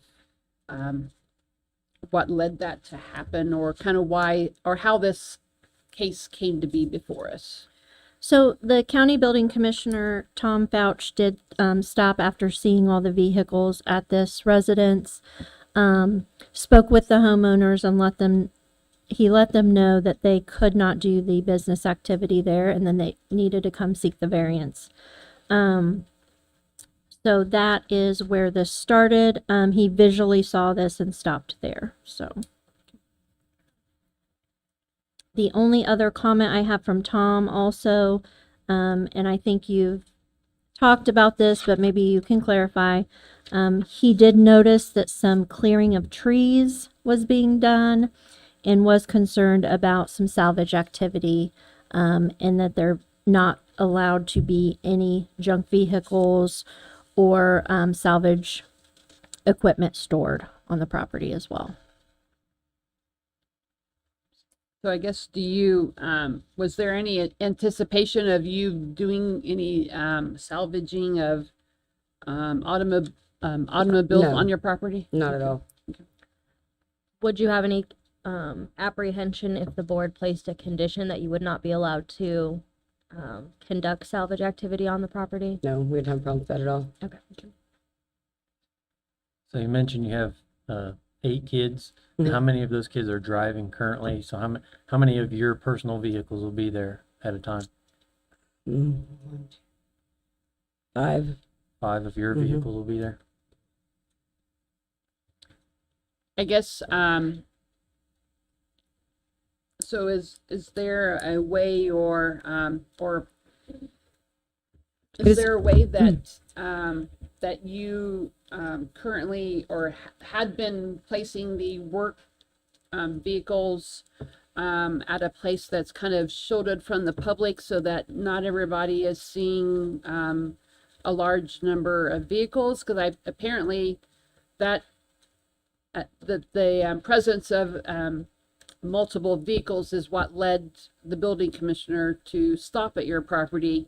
I guess is there any way that maybe during the process of you working on, or before the automobile is being worked on and after, to place it in a way that it's shielded from the public view? Yes, you guys have the map that we provided, that I provided. The property's already set up for parking, in the lines there. We wouldn't be opposed to putting up a privacy fence where the trailers are to, if we need to be, but we did have prior to, we had junk vehicles that were sitting there. There was like 5 of them parked there that had been there for a while, and we cleared those out and did away with those, so they won't be there anymore. Speaking of maps, and I'll maybe have Kylie also address the map that we have in our packet versus a map that we received this evening. Okay. And maybe you can clarify when you removed some of the junk vehicles, but we made available to the board the aerial in your packet is a 2023 aerial, so it was a little dated. So we provided 2 other maps for you this evening, that are 2025 aerials.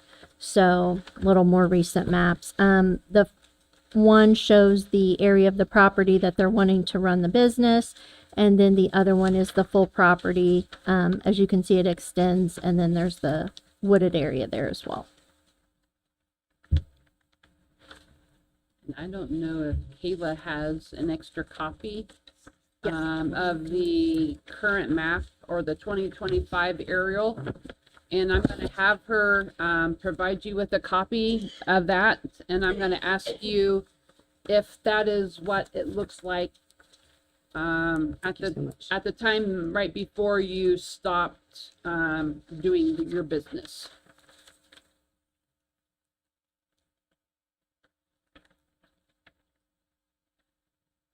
Yes, the top one is what it looked like prior to, and all the vehicles right there on the right were junk. We did away with those, and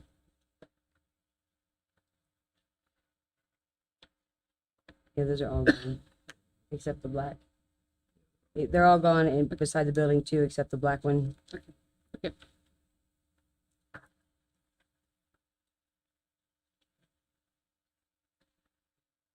Mm-hmm. Thank you.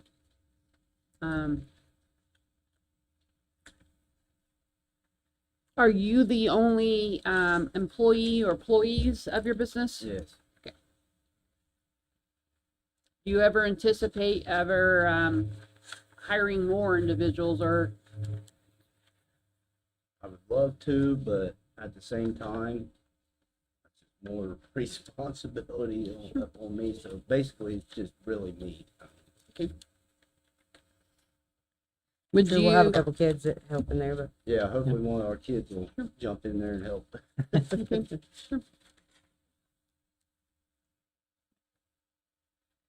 And you probably said something and I might have missed it. So what is your typical business hours? 8 to 5.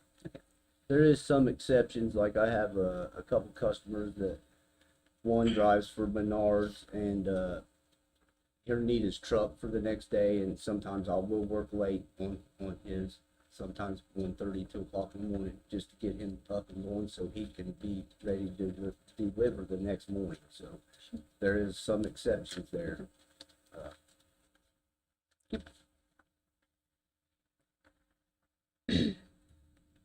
I do what I can do for my customers, I should say. Yeah. Okay. To get them up and going. So on the most zoomed out image we have, I only see, is that only 2 neighbors you have, one to the south and one to the north of you? Basically, yes. Okay. There's none within 300 feet of our property. Okay.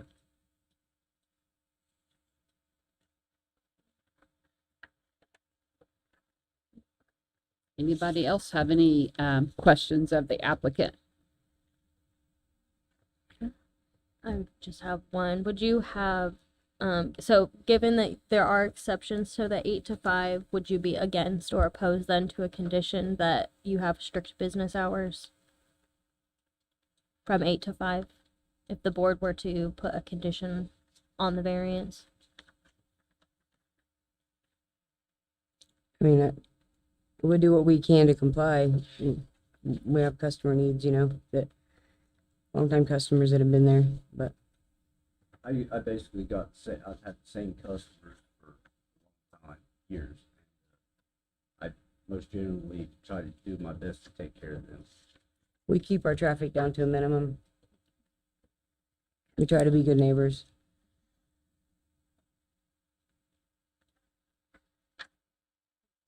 Try to comply in all ways that we can.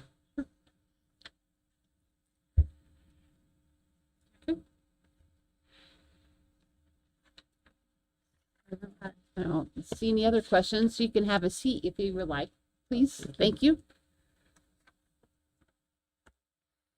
Anybody else wishing to speak in favor of BZA 26-26?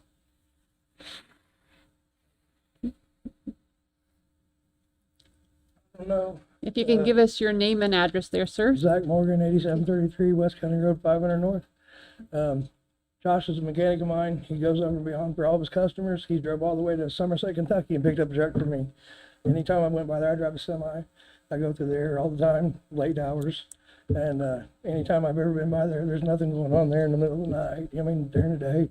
And whenever, I have seen him work on the other guy's truck, the delivery truck, and he's got it backed in the shop. So, I mean, there's enough distance between them there that they shouldn't have any complaints, you know what I mean? So, but he's a good man and helps everybody in the community out. Right around there comes in for, to work on their cars and skid loaders and everything else. So I don't feel like anybody would have any complaints. Okay. Thank you, sir. Anybody else wishing to speak in favor of BZA 26-26? Okay. Seeing none, anybody wishing to speak in opposition to BZA 26-26?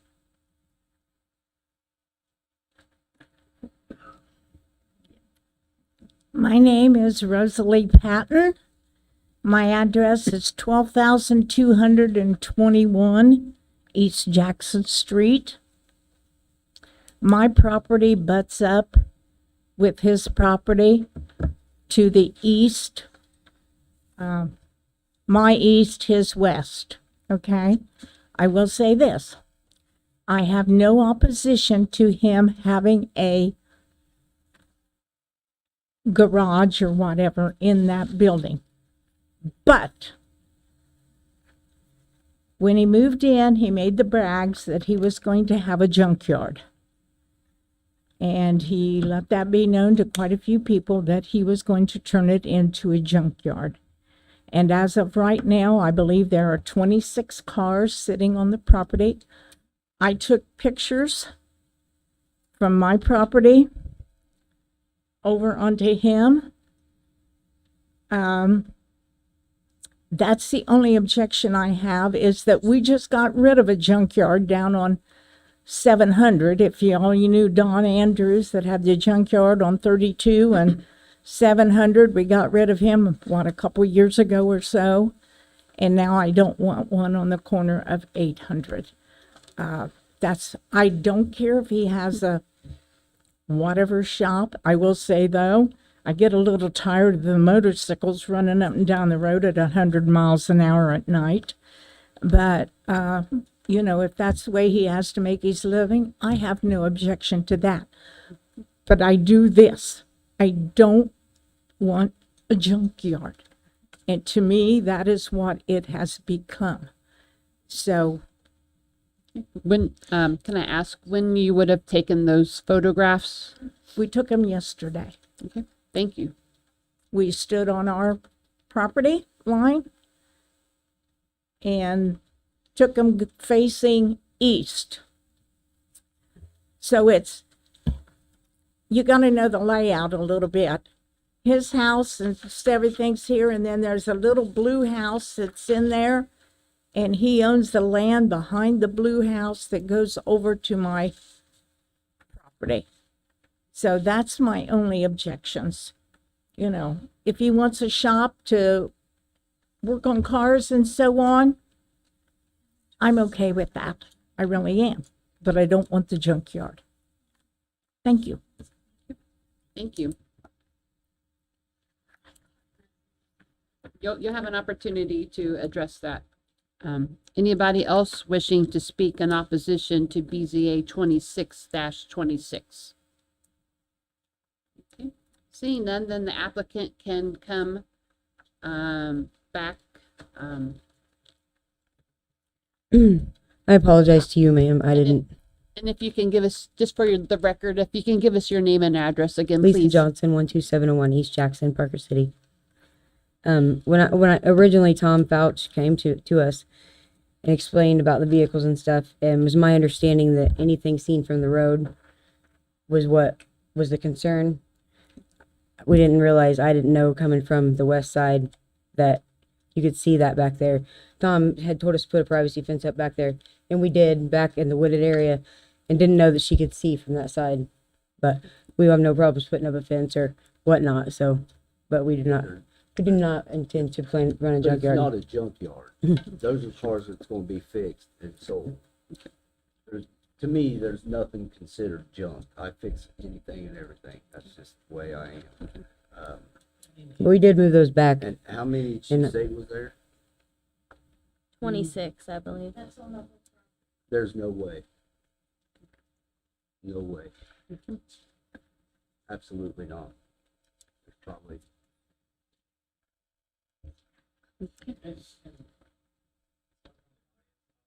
And no, the time for public comment has come and gone, sir.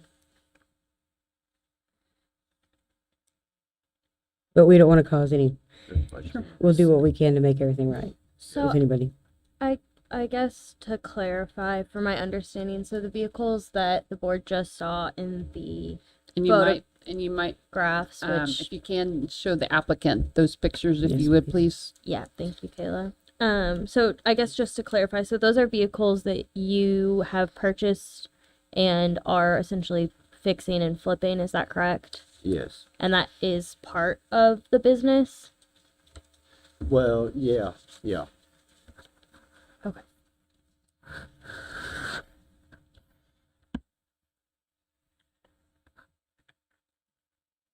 I see 5 vehicles in these pictures. Those are the same 5 taken over again. Right, But we can put a fence there up along that so she can't see any of that, Sure. But those are the same 5 5 vehicles. Yes, we see, yes. Thank you. Okay, thank you. Does anybody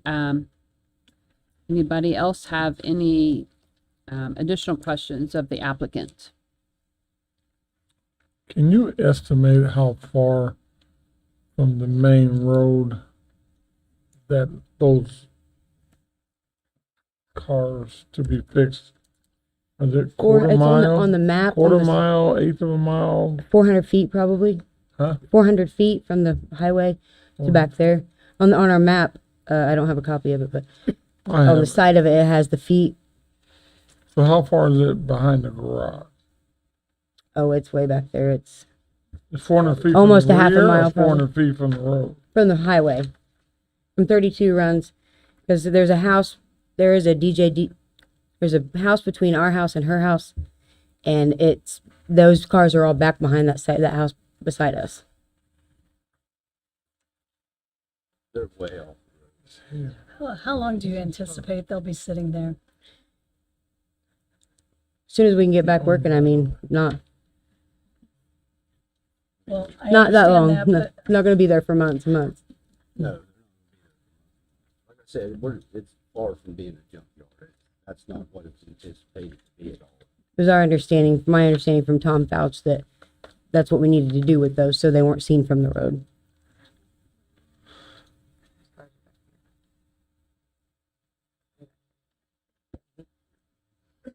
Could you clarify what percentage of the business is you working on people's vehicles that you're working in the garage versus kind of the flipping car business side of things? Like what percentage of Probably those? 95% I'm working on, and the other, I probably sell maybe 1 or 2 cars a year. Clarification, those cars that are back there now are customer vehicles that he is fixing and swapping motors in and Okay. Yeah. going back to customers. And, They're not. and like 2 of those cars are actually going to go to the scrap yard as soon as I get the engines out of them.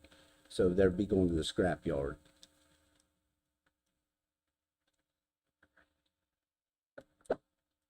Running a salvage yard or junkyard, that's why we kind of had some comments about that in here, would not be allowed in that zone, and that's also not what they're asking for. So approval of this variance would not allow them to keep junk vehicles or any type of salvage yard. Yeah, I'm just using, like I said, I'm getting the engines out of them to put in other cars. For the board's information, in their request, there is nothing related to selling of vehicles, so the board does not have the power to give them the permission to sell vehicles on this property. It is solely related to the repair of vehicles is the request. Right. Kylie, could you clarify, is there a stated zoning definition of salvage activity and what falls under that umbrella? I'm Yes. just curious. Yes. I have it pulled up. 'Cause I was going to say, yes, there's a Perfect. definition. So this is Article 31, Section 4, subsection A. A salvage yard shall be an area where waste papers, rags, discarded or salvaged materials are bought, sold, exchanged, baled, packed, disassembled, or handled. A salvage yard shall include auto wrecking yards, dismantling of machinery, house wrecking yards, used lumber yards, and places or yards for the storage of salvaged house resting and structural steel materials and equipment. A salvage yard shall constitute only that portion of a lot where waste materials, papers, rags, or discarded or salvaged materials, automobiles not in running condition, house wrecking materials, dismantled machinery, and equipment are concentrated upon. The presence of such materials on a part of a lot shall not preclude the use of the remaining unused area of the lot for salvage purposes. So the building commissioner would then have the authority to enforce, if those activities were occurring at the property, then there would be a secondary enforcement of that. Yes, he would have the authority to do that. Okay. But according to what he just read, aren't they salvaging now? So it's a very gray area between what Okay. is the storage of non-running automobiles and what is having non-running automobiles that you are working. But said he was taking the engines out and then they would be going somewhere. Isn't that salvaging? That's not salvaging them at the property. Okay. And in speaking with Tom Fouch, building commissioner, I believe that was his concern when he first saw the property and stopped at the property, was he was concerned that there was salvage activity going on, and that's what kind of started this process. So he does have concerns that there, and is recommending no salvage activity. Okay, and I guess just to clarify, Mr. Wisely, so by the definition that you just read, your legal opinion is that the activity that's actively occurring at the property would not meet those qualifications? I do not have sufficient information to make an opinion, presuming that what they are saying is true, and all of those cars are cars that are relatively actively being worked on, then no, that is not a salvage yard. Okay.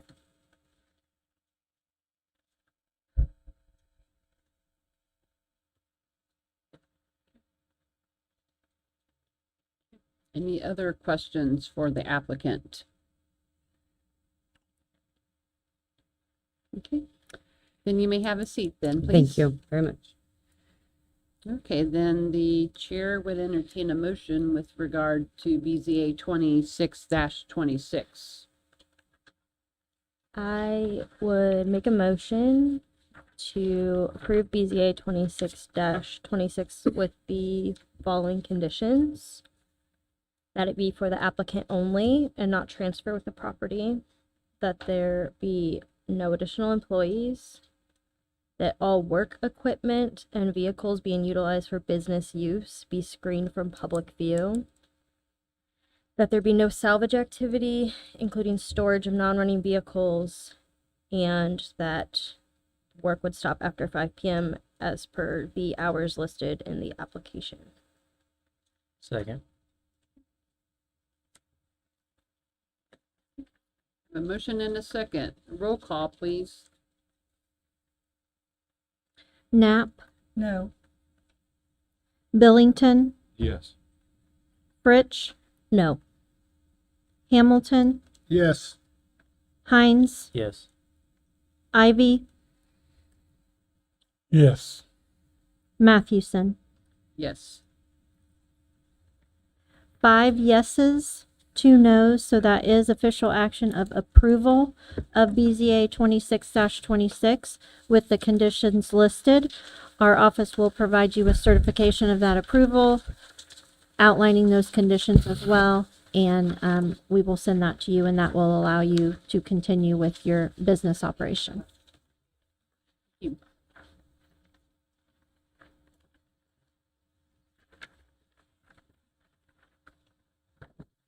To page 3. Woo.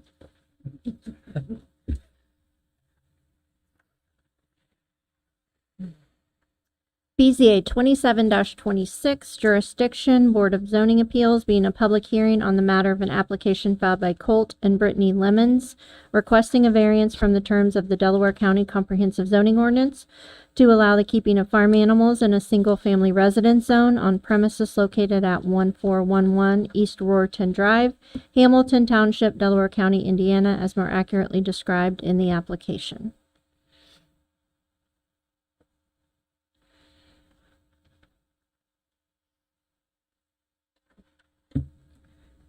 My name is Brittany Lemons. I live at 1411 East Roriton Drive, Muncie, Indiana. I'm Colt Lemons, also reside at 1411 East Roriton Drive.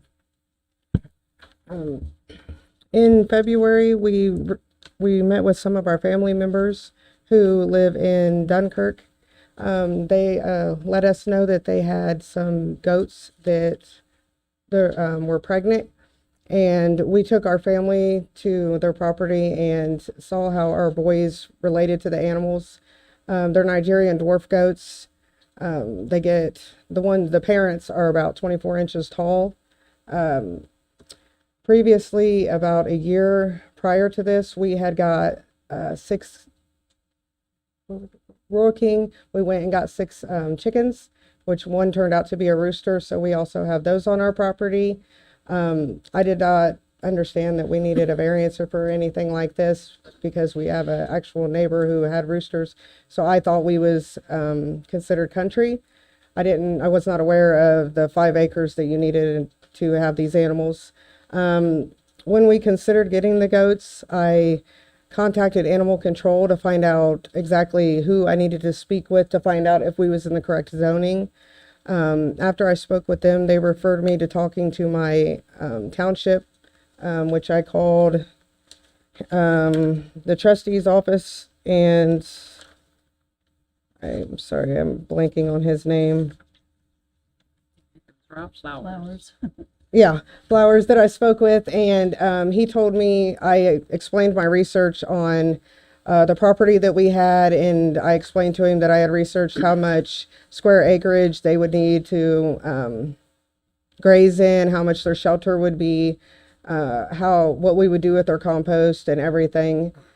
We built our shelter to the qualifications to house 6 goats. We currently have 3 on our property, 2 male and 1 female.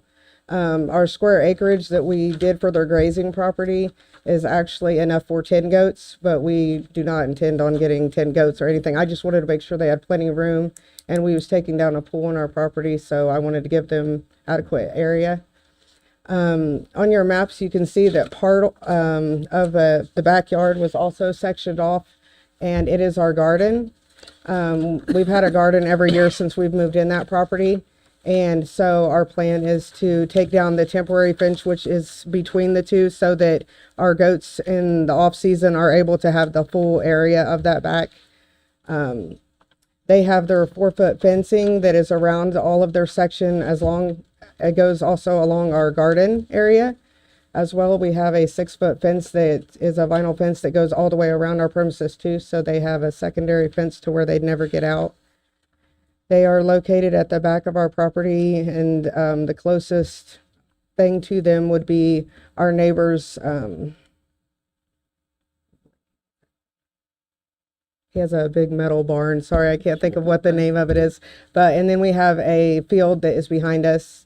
I've spoke with the neighbors around us because I was concerned about my rooster being a nuisance, and I haven't got no complaints. Everyone says that they love his noise.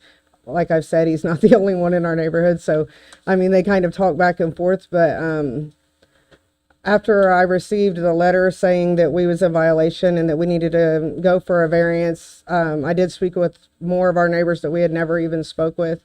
And no one issued a complaint at all. Everyone said that they are that some of them didn't even know we had them. I do believe that it was an issue the week that we brought them home because they was babies.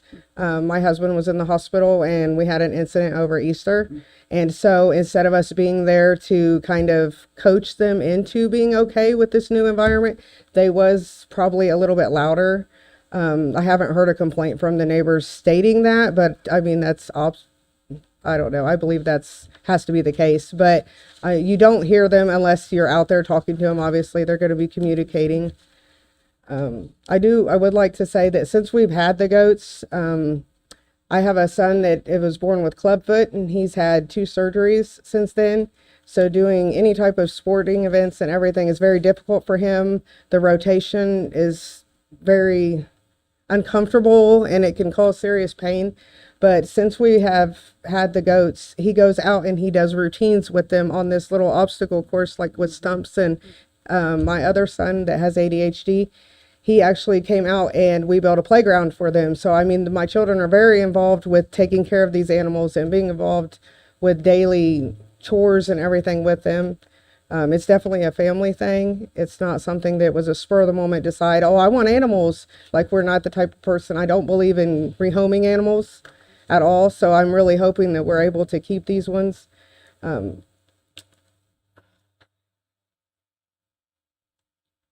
We did just get the 2 little boys neutered, which eliminates the smell that they can put off when they're trying to, well, I don't want to go into that, but yes, so that they won't do it. It will also stunt their growth, so they will actually probably stay a little bit smaller. The female goat that we do have on there, the woman that I had originally got them from, she has other goats on her property.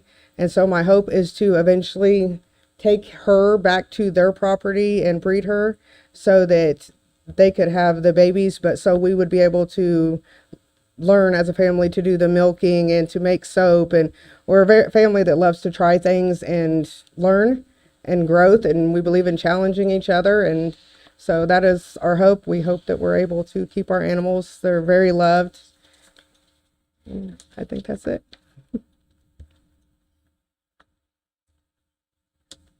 Yeah. If you want to kind of explain also how this case came to be in front of us. So our office did receive a phone complaint about the animals is what started this. So I think that was not in your packet, but that was at your places this evening. The phone complaint about noise, groundwater contamination, and loose animals. And then also at your places this evening, there was 2 letters received after you got your packets. 2 phone calls received in support.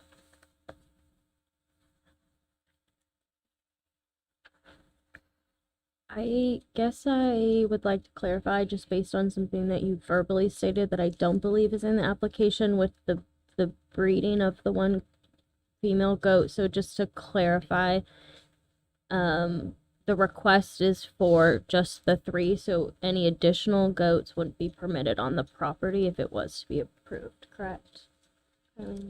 Yes, the request is for 3 goats, 3 hens, 3 different type of hens. So a total of 6 hens. Oh, and 1 more hen. 7 hens. And 1 red rooster, or 1 Rhode Island red rooster. So the 3 goats would be the maximum number of goats that you could have with this approval. Yes, I wanted, if I bred her, I wouldn't do it on I've never went through the whole of labor and everything with them. So I wouldn't do that. I would take her back to where we had purchased her. And she would be there until after the babies was weaned and everything, and then that's when I would want to bring her back home. Okay, perfect. I wouldn't want none of that. I just wanted to clarify to make sure there wasn't a misunderstanding on your guys' behalf. So let me also ask you a question, because I've sat through numerous requests with regard to chickens, and it's my understanding that roosters can be extremely loud. So I guess if, would that be a deal breaker for you in the sense that if we were to say you could not have that rooster, if that was the biggest, concern about having that there, would that be something that you would be willing to not have that rooster anymore?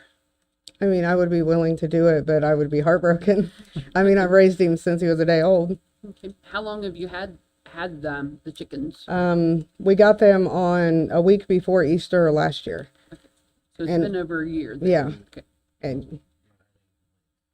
And I've spoke with all of my neighbors. I mean, all of my closest neighbors, and no one has a complaint. So I'm not sure, unless they're just telling me one thing, but. But I would definitely be okay with it. It's just he would have to go to where I got the goats because I wouldn't trust no one else with him. Yep. Okay. Does anybody else have any questions? I know you have some structures for the animals in the back, and I also see a fence. So are the animals always kept within the fenced-in area? Yes. Unless I am out back, like if we are grilling or something, we will open up the gate. Their gate's not our big gate, and we let them right there just while we are watching them, but they are never left unattended. Just because, we are out, and I would never risk one of them actually getting hurt, because we do have, like my garden there, I wouldn't want them to climb over it and me not see it or anything. Yeah, it's not, even when I go to the restroom, they go back in their little hutches. They're never left unattended. So just to be triple clear, so they're always contained within, I think it's a white vinyl fence. It looks like you have Yes. around. Okay. So Yes. they're always contained. Yes, within they've never been outside that. Okay. Thank you. Even when we had our windstorm, that is, like, I've even got up in the middle of the night and made sure, because it's a vinyl fence and we're surrounded by like a big old field behind us. And I even go out then and we've put it right back up as soon as it's came down because we've never let our animals get out. And the chickens, they can't get out because their enclosure is separate. It has its own little fencing inside of it. So even if our white fence was to get down, it couldn't do anything.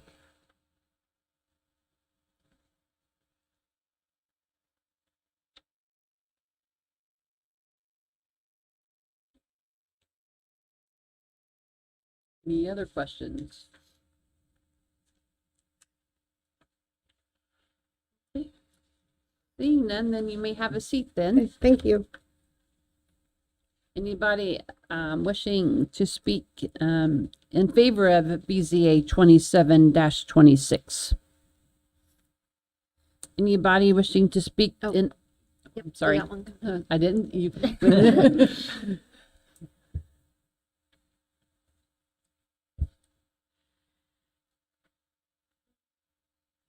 Good evening. My name's James Nixon. I'm an adjacent property owner of theirs. And they have a privacy fence all the way around. It's a vinyl fence. And you don't know they even have them chickens or goats. And I got my garages back there at the back of my property. And there's probably only 20 feet over to their fence. And there's no odors, there's no noise. Once in a while that rooster crows, but not very often. And he's funny when he crows. I mean, it's no big deal. I mean, I don't understand, why somebody would be opposed to it, but each to their own. But like I said, being an adjacent property owner, I don't have no problem with it at all.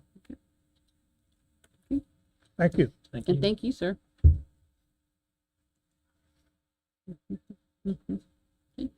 Anybody else wishing to speak in favor of BZA 27-26?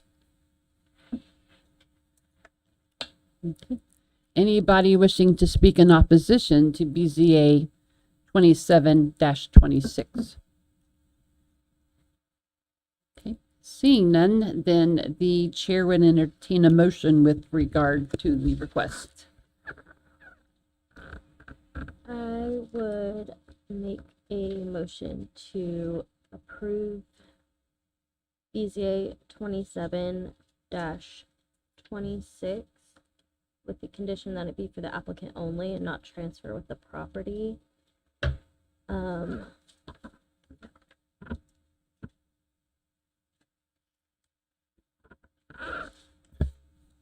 I'd second that. We have a motion and a second. Roll call, please. Billington, Yes. Fritsch, Yes. Hamilton, Yes. Hines, Yes. Ivy, Yes. Knapp, Yes. Mathewson. Yes. 7 yeses, so that is official action of approval of BZA 27-26. Our office will provide you with certification of that approval, and you can continue to enjoy your animals.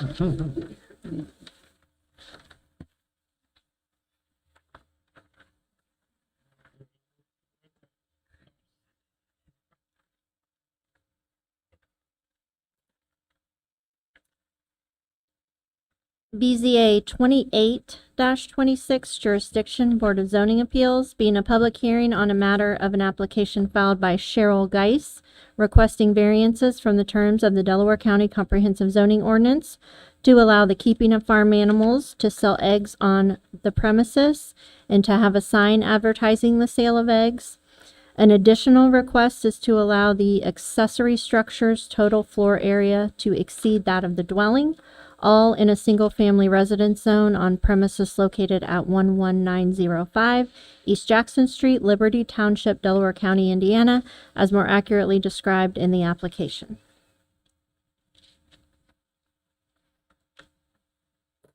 Good evening. Good evening. I'm Cheryl Geis. I live at 11905 East Jackson, Parker City, 47368. I didn't know I was breaking any rules until I got a very kind letter from Mr. Fouch that said, hey, you can't do that. I said, that's really weird. I thought I lived in the country. And apparently I'm zoned residential. So I have a farm full of, as I call it, my misfit animals. I have a couple horses, a couple llamas, some chickens, some goats, and one very, very sassy cow. If you ever need a hug or a kiss from a cow, you're welcome to come over. She will gladly provide it, and shove you all around while she does it because she's really lovey. So they're all on my property. I have 1/1000th less than 5 acres, I believe. I saw that, yep. So, you know, we're squeaking by here. In order to keep them all under cover, I have a very small house on that property, so I will definitely need more barn space than I will living space. I'm just one person there, lots of thousands of pounds. And I did buy the chicken several years ago with the intentions of selling eggs, but I've not gotten that quite organized yet. One day I will. For now, mostly the dogs and me and a few friends benefit from the eggs. So I'm not sure what else I'm supposed to say right now, so I'll just let you ask me questions. So I think you said that you've had these animals for, I think I saw, or you heard you say 7 years, or give or take. Yes, ma'am. I believe it's been at least 7 years. I've owned the property, I believe 8. Has anybody expressed any concerns of your ownership of these animals during that period of time? Not to me, ma'am. Okay. Nope. And as you said, you're extremely close to the 5 acre amount. I think I need just another 3 or 4 inches, and Yep. I'll be there. And I know what one of the things that you're asking to do is to sell the eggs. I guess how often would you you indicate on Saturday mornings? Is that something to be a weekly type of scenario? Because I know that we're on East Jackson, which is a very busy thoroughfare. Yes, ma'am, it is. So I would put a small, like, I have a little lawn cart that I was going to build up with a roof and so forth, and just put it so people could stop and put money in a box, hopefully, and take the eggs. My driveway's a double wide, so you're able to swing in safely and not be in the road to get that. And I don't have enough chickens to sell eggs every day. Okay. So my plan was to just get in a routine of setting it out on Saturday morning. Whether or not I went to work, I work 24-hour shifts, so I'm not going to be there to police it. And then hopefully by the time I get back to it, whether I do or don't work that day, hopefully all the eggs are gone. I mean, that's the goal, right? So, but if I did it on just one day a week, people would hopefully get used to the routine, and then I might have a little bit more success that way. Also want to kind of talk about what led to this being in front of us also. Yeah, so we also, Tom Fouch, building commissioner, contacted the homeowner when he did see these farm animals. And just to clarify about the acreage, if you are in a farm zone, you must have at least 5 acres to have farm animals. If you're in a residence zone, any amount of acreage does not apply. It's the residence zone that's not permitting her to have the animals, not the 5 acres. And a lot of people don't understand that, but even if you are in a farm zone, you do have to have 5 acres in order to have the farm animals. So yes, Tom did see this and look into the animals on the property. He also has some concerns about trash, debris, and some vehicles that appear to be not running sitting on the property. And then he also suggested that if this variance is approved, she understands that permits may need to be received to build the additions. Yes, in the ma'am. hoop barn. So you need to make sure you get all applicable permits for those as well. Yes, ma'am. Could you speak to the construction timeline for the hoop barn if we approve this? What's So if it's approved, it's a large enough square footage that I'll have to get a building permit, even though it's considered a temporary building.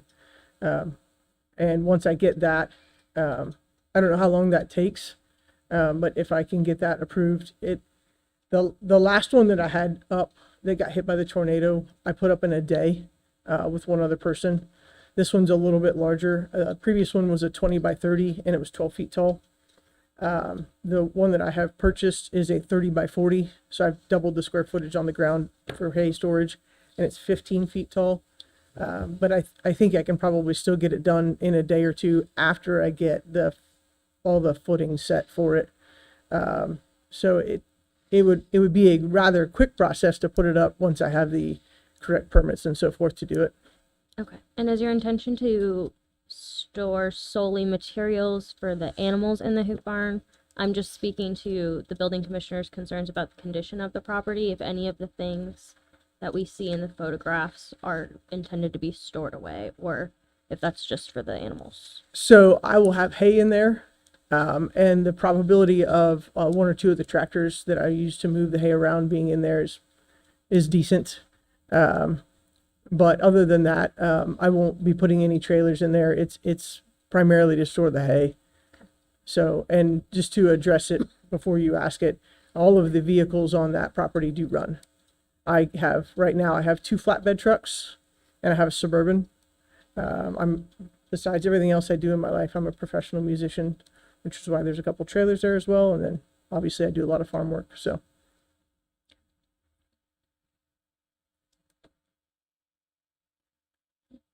And then also for the record, the board did receive several things after packets were delivered that they received tonight. Received 1 phone call with concerns and 1 phone call in support.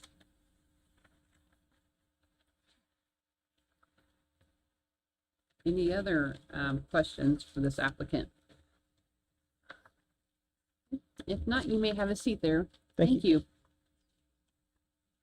Anybody wishing to speak in favor of BZA 28-26?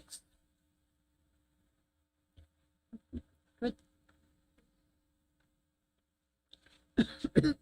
Hi, William Murphy at 11919 East Jackson Street, Parker. I am the adjacent neighbor to her, to Cheryl Geist there. I'm also the neighbor who is downwind of everything.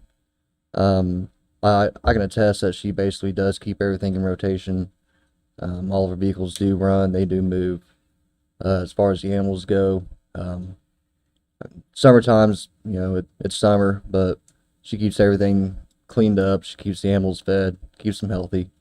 I've had no issues with anything she does over on that property. So I'm in favor of her for keeping whatever animal she wants, maybe more in the future. I have no problem with anything going on there. Okay. Thank you, sir.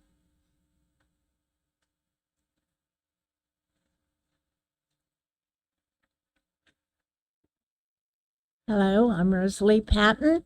I live at 12,221 East Jackson Street. She's my neighbor on the other side. Matter of fact, until just a year or so ago, I had cattle on my farm and didn't know that I was in a residential neighborhood. I owned 45 acres of farmland back there. So, and then I owned another 13 across the road and never knew that I was in a residential neighborhood. And we had 30 head of beef cattle and did not know it. Nope. And I was told that if I hadn't let one of them go, I would have been grandfathered in. So I guess I should have hid one in the barn somewhere. But I would like that whole neighborhood to be agricultural because it basically is. From 800, you've got, I call it the Lovitz, but I know it's not his. But anyway, the Lovitz, You've got me with 45 acres back behind everybody's house. And then you go down from 700 coming this way, where Don Andrews' junkyard was. He had, I don't know how many acres that were farmed in through there. So it's all agricultural anyway, except for the houses that line, that's Interstate 32, because it's so busy. Yeah. 11 cars a minute. I said, but I'm in favor of her having the animals because, you know, I've got a son that wants to get a cow or two, so I may am coming in front of you someday. Thank you. Thank you. Anybody else wishing to speak in favor of BZA 28-26? Seeing none, anybody wishing to speak in opposition to BZA 28-26? Okay. Seeing none, then the chair would entertain a motion as to the application. I would make a motion to approve BZA 28-26 with the condition that it be for the applicant only and not transfer with the property. Second.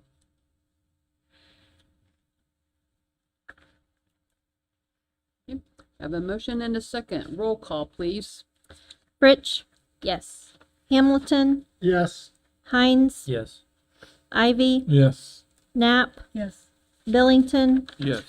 Mathewson. Yes. 7 yeses, so that is official action of approval of BZA 28-26. We will provide you with certification of that approval, and you can continue to enjoy your animals as well. Thank you.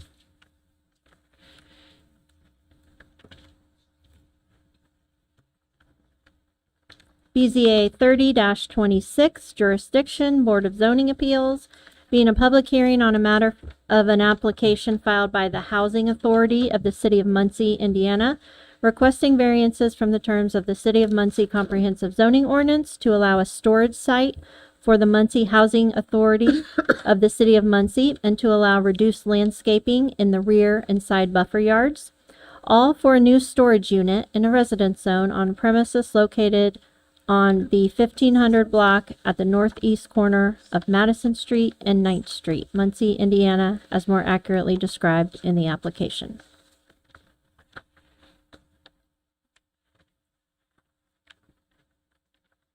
Good evening. My name is Kathy Van Ice from Ashton Land Surveyor, 325 West Washington Street here in Muncie.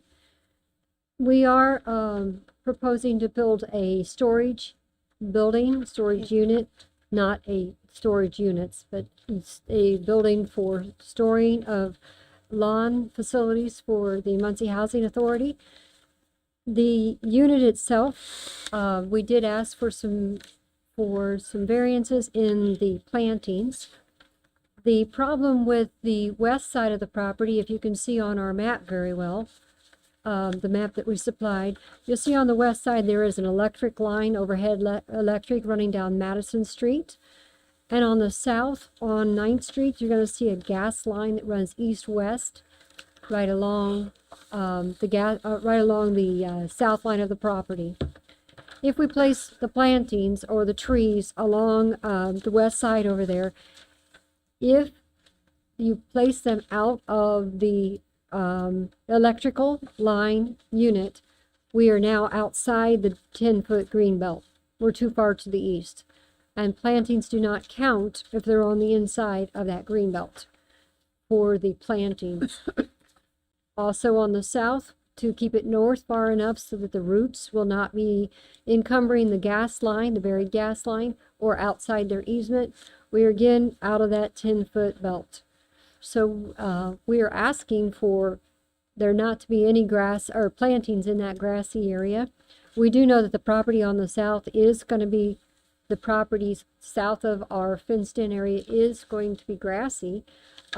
We had a discussion with the YWCA attorney that's here tonight. We've had some back and forth during our little break. The property on the map or on the picture that Kayla showed you guys shows you that there's going to be a vinyl fence. It's not a chain link fence. On our map, we called it a security fence because we weren't sure of what they were going to use. But now we do know it is going to be a vinyl fence, and it does show on our second page that will be sent in showing that it is vinyl. It'll be 6 foot high security fence. The reason they are doing this building is they do need a place to store their lawnmowers and stuff that are for the maintenance of the Muncie Housing Authorities. These facilities that we have right now, they have no place to store their things, and every time they try to leave it, we have to have it secured because things keep getting taken, stolen. So this is to be a little bit more secured. There's not going to be anybody really working on site during like the normal hours. They will come in to pick up the equipment to take it to the premises off site to use it. So if there's any questions, I'd be happy to answer them. We have reached everything except for the plantings. And again, on the north, I didn't point that out. There's exactly 15 feet to the boundary, but the neighbor to the north has a retaining wall, and part of their building is across the property line. The neighbor to the north building is across the property line. Always something fun when you're a surveyor to find out something like that. So, I don't know if you have any questions for me. So, in looking at the site plan, they're really the only greenery that you guys are adding is the shrubbery, correct? Correct. And Correct. there's no options to explore for Madison Street at all? No option for other plantings on. The only thing that, if we were going to do anything like, we can't do any full-size trees at all. If we did any ornamental or shrubs, they will be pulled back away from the electrical. Because of the electrical, it is a low electrical, it's not a high. It does have a light on it. And if you go down to the Garfield School area and look on the line, the tree that sits out in front has the line going through it, but the tree has not been cut around it, but it is an electrical line for electricity. So, I would probably not recommend ornamentals in the fact that this is such a short, low line, but shrubs, that would be the highest that I would think we should go. Okay, so is there a landscaping plan you're intending to not have to abide by the Greenbelt ordinance, is that correct? When we were originally thinking of doing this, our original thought was wishful thinking to apply that we don't do any of the corridor or anything because of this being just like a storage shed that we were trying to make secure. But as we've developed it, back and forth between the Muncie Housing Authority, the architect, and ourselves, this has changed or evolved in this month, and we have no plantings other than those shrubs. So you are right on your question.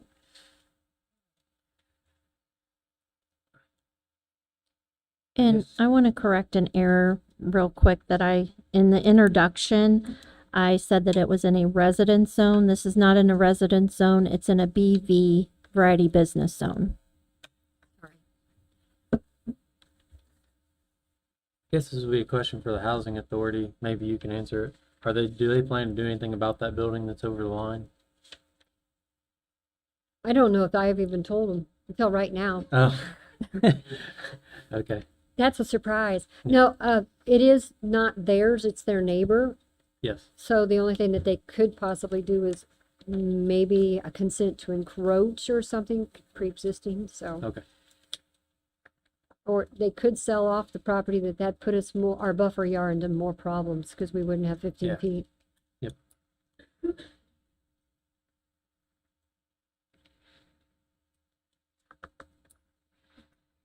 Any more questions for the applicant? Okay.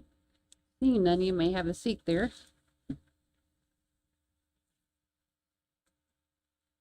Anybody wishing to speak in favor of BZA 30-26?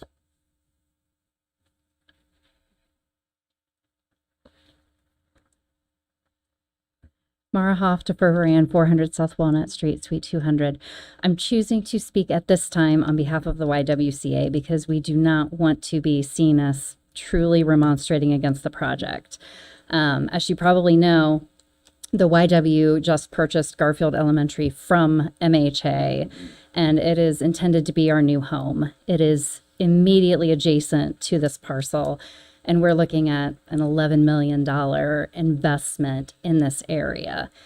To that end, this is why we think that these corridor standards are so important. When they drafted the comp plan, it was very clear that one thing Muncie was missing was focusing on their corridors, because people make their first impression of your town when they come through those main thoroughfares.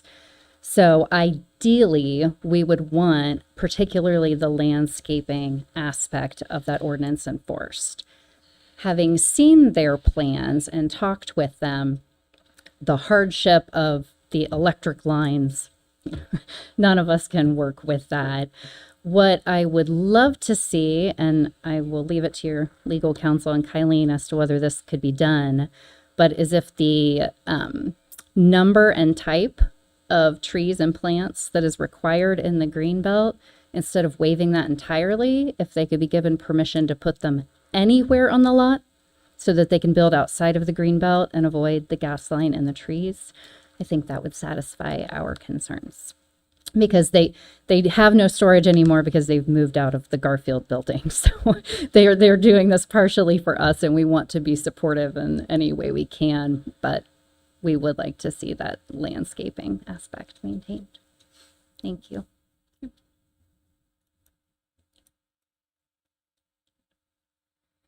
Anybody wishing to speak in opposition to BZA 30-26?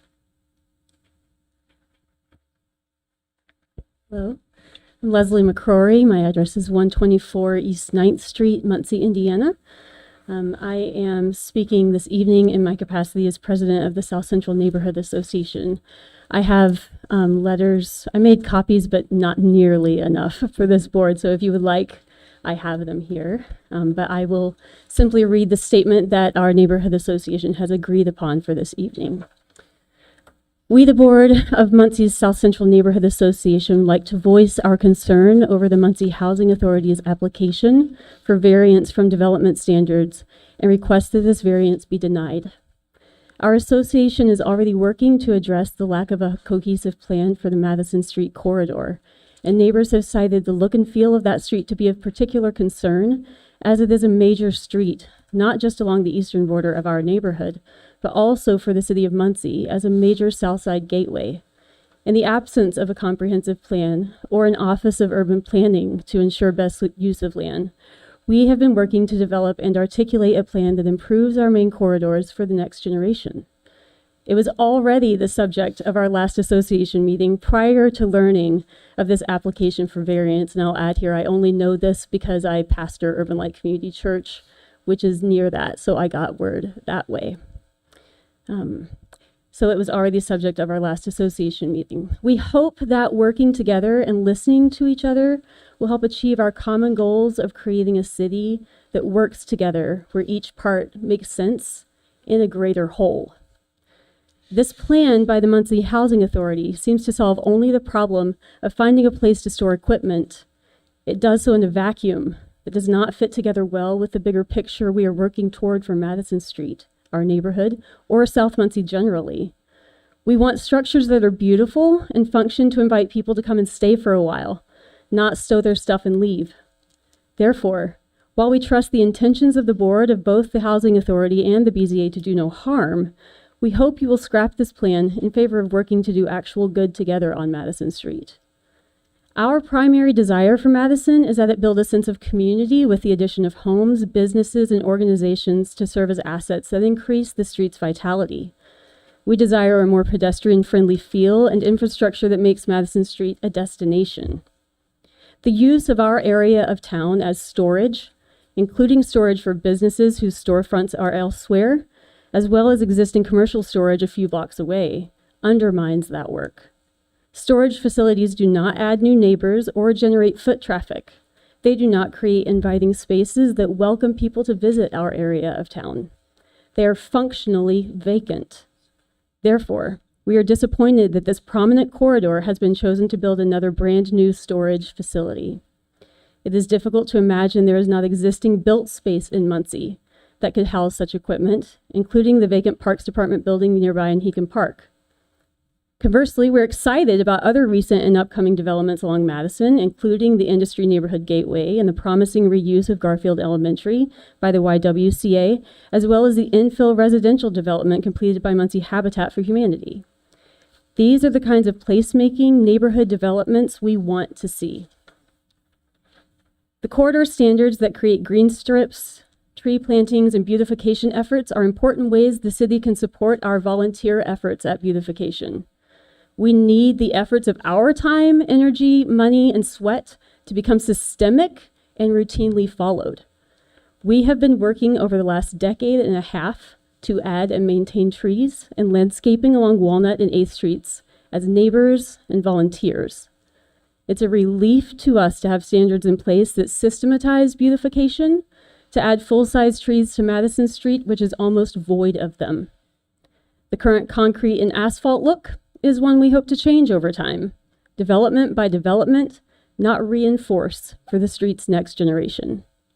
Furthermore, it's unclear from the drawings if there is a fenced enclosure for this storage facility, which has been made clear in this meeting.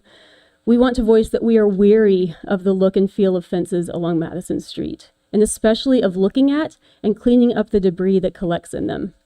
This has been the work of our volunteer labor for over a decade, and we hope the city will use its influence to ensure that there are no additional fences along our main corridors, which storage facilities often deem necessary. At minimum, we request that the Muncie Housing Authority abide by the City of Muncie's own development and corridor standards. However, we would prefer to work together as neighbors to envision new attractive possibilities for Madison Street that build community. Storage facilities, even those made more palatable by trees and shrubs, are not inviting spaces by design and do not support the kind of neighborhood life we envision in our area of town. We request that the Housing Authority find a more appropriate and preferably existing location for storage of lawn equipment rather than building new on this green space at 9th and Madison. If that is truly impossible, the plan of least harm, in our view, would involve planting full-size trees and abiding by the corridor standards. Thank you for your thoughtful consideration in this matter. We are a collaborative group and are happy to meet together to address any questions or concerns that people have.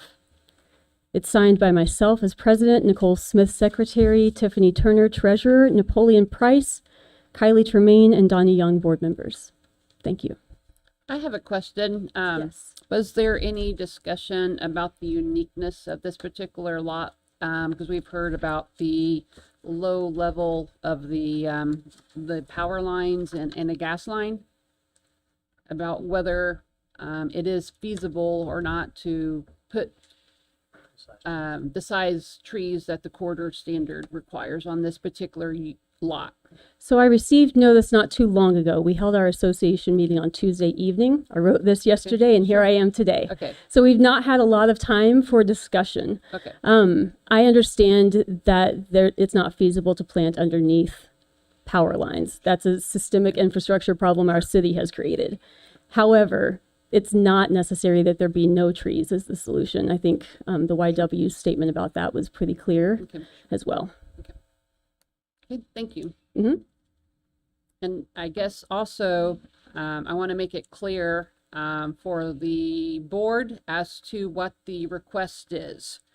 The request is for a variance of the corridor standards, which is dealing with the landscaping and the plantings. They have a right under this zoning ordinance to put a storage unit. So that's not the question before us as to whether or not to put a storage unit. The request is whether to reduce the number of plantings that is required under the corridor standards.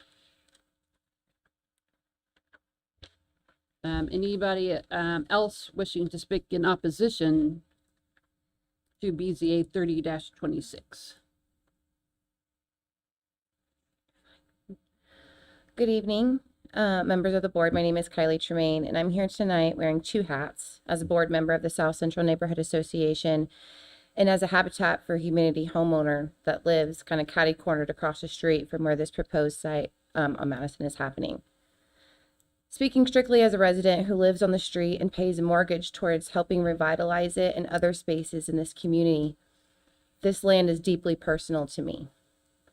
Madison Street has a long history of things being taken away or built against our wishes under promises that never come true. We were told that tearing down 13 homes for Walgreens would bring business, and it sits empty.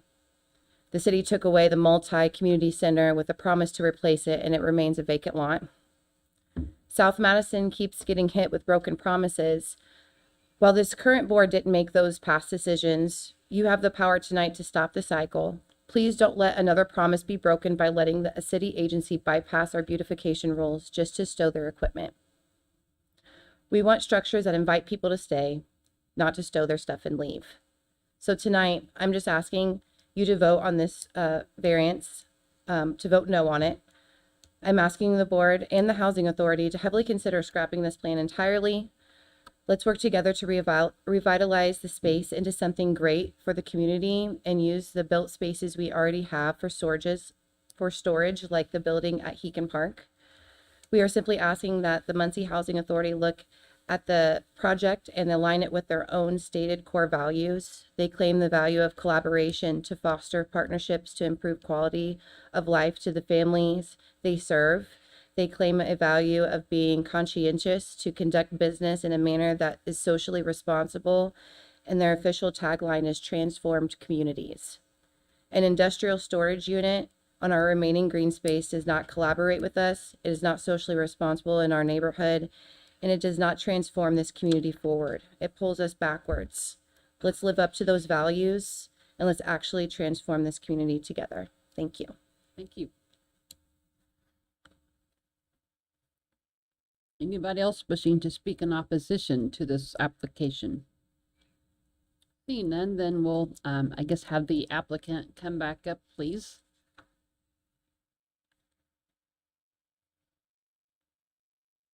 Good evening. My name is Kathy Van Eisen. I'm from Ashton Land Surveyor. I moved this board up because I feel like the board isn't being able to be seen. It really needs to be seen by the audience also, because I think they need to see what the building will look like. It does sound like it's going to be just metal sided. It's got a half stone, half up, and then it's metal on top. Okay, you need to be able to see it. And I put it on the front. I didn't put it very well. Okay.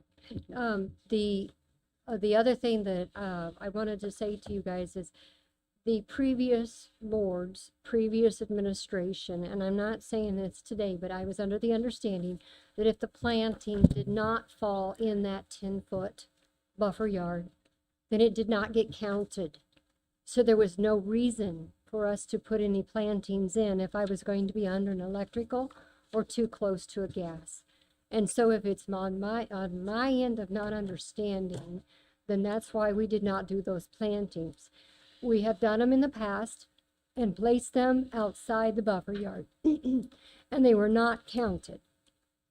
And we were told at that time that if you put them outside that area, they're not considered part of the plantings. So it's part of the ordinance that I need an understanding of, because if you have a buffer yard, that's where the plantings are supposed to be.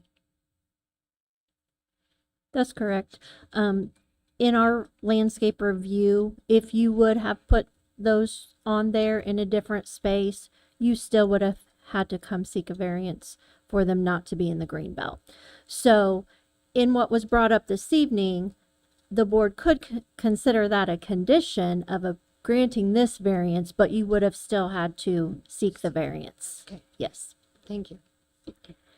That's why we didn't pursue it, because in my thought pattern is I'm adding monetary cost to my client for something that won't count. So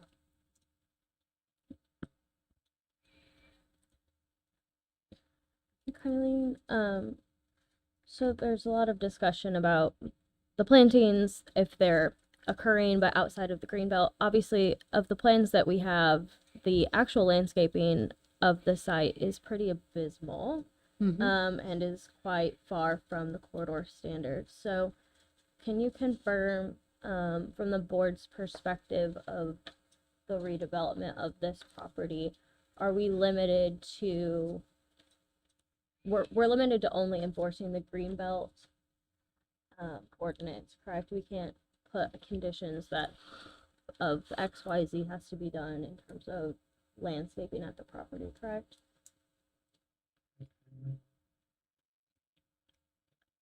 To clarify that question a little bit. So so if the board were to grant the variance for the greenbelt ordinance itself, can the board also require that the site redevelopment plan have an actual landscaping plan and landscaping be done on the site outside of the greenbelt? Does I that would- clarify the question? Yeah, Mr. Wisely can confirm if I'm correct in saying that the board can choose to place any condition they wish.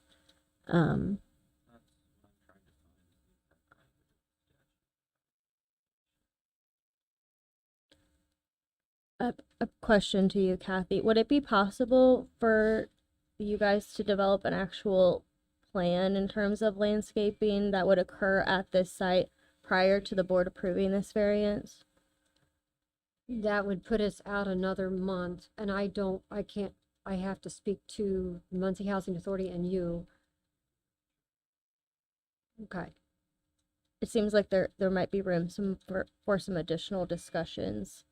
And from my perspective, it's hard to approve bypassing all of these corridor standards, not having anything enforced and not having anything as a visual plan for the redevelopment of the Right. site, because I do agree that the site redevelopment is really crucial, and it is on obviously Madison, and Madison should get all the help it can get. So I totally understand that, and I agree with trying to make, because Madison does need a facelift, really it does.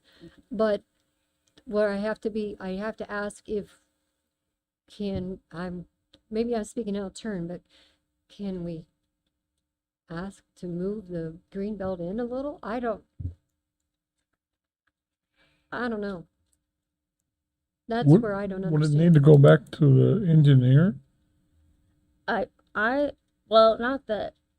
I just think if we're to, my personal opinion as a board member is if we're to approve them not abiding by corridor standards, we should have conditions in place that certain beautification efforts are going to be made on the property. However, presently, we have none of that before us, so we can't approve specific maps, specific drawings, specific species going in on this site, and I don't personally feel comfortable approving it tonight.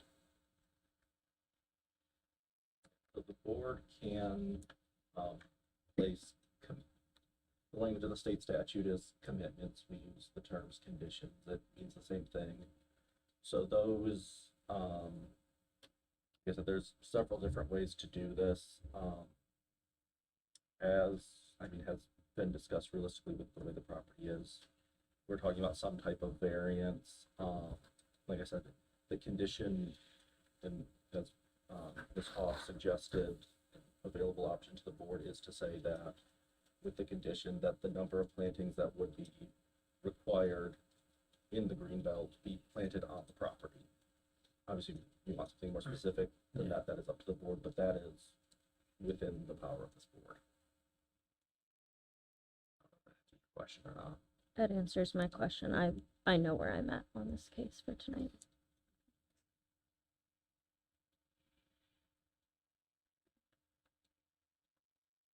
Any other questions of the applicant? Okay, I think you can have a seat then.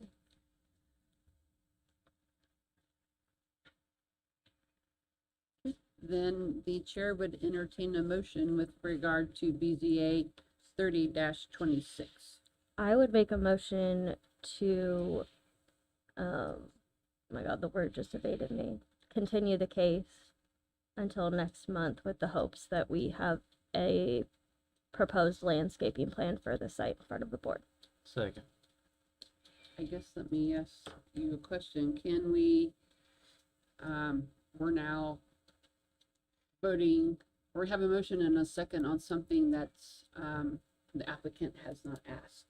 The The board has authority to then, to continue that. Okay. Yeah, if the board feels that it does not have the information it needs to make a decision, then the board has the right to continue the Okay. case without the request of the applicant. Okay. So then we have a motion and a second, then to continue this, matter until the June meeting.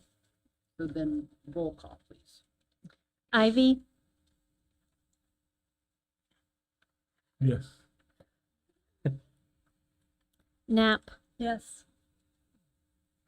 Billington, Yes. Fritsch, Yes. Hamilton, Yes. Hines, Yes. Mathewson. Yes. That's 7 yeses for a continuation of BZA 30-26 to the next monthly meeting, which is June 25th at 6 p.m. in this room.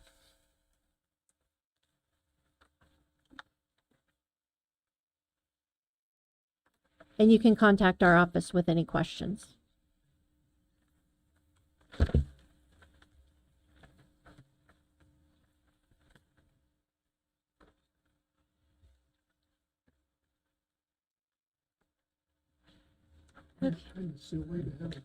One more. All right, finish line, here we come.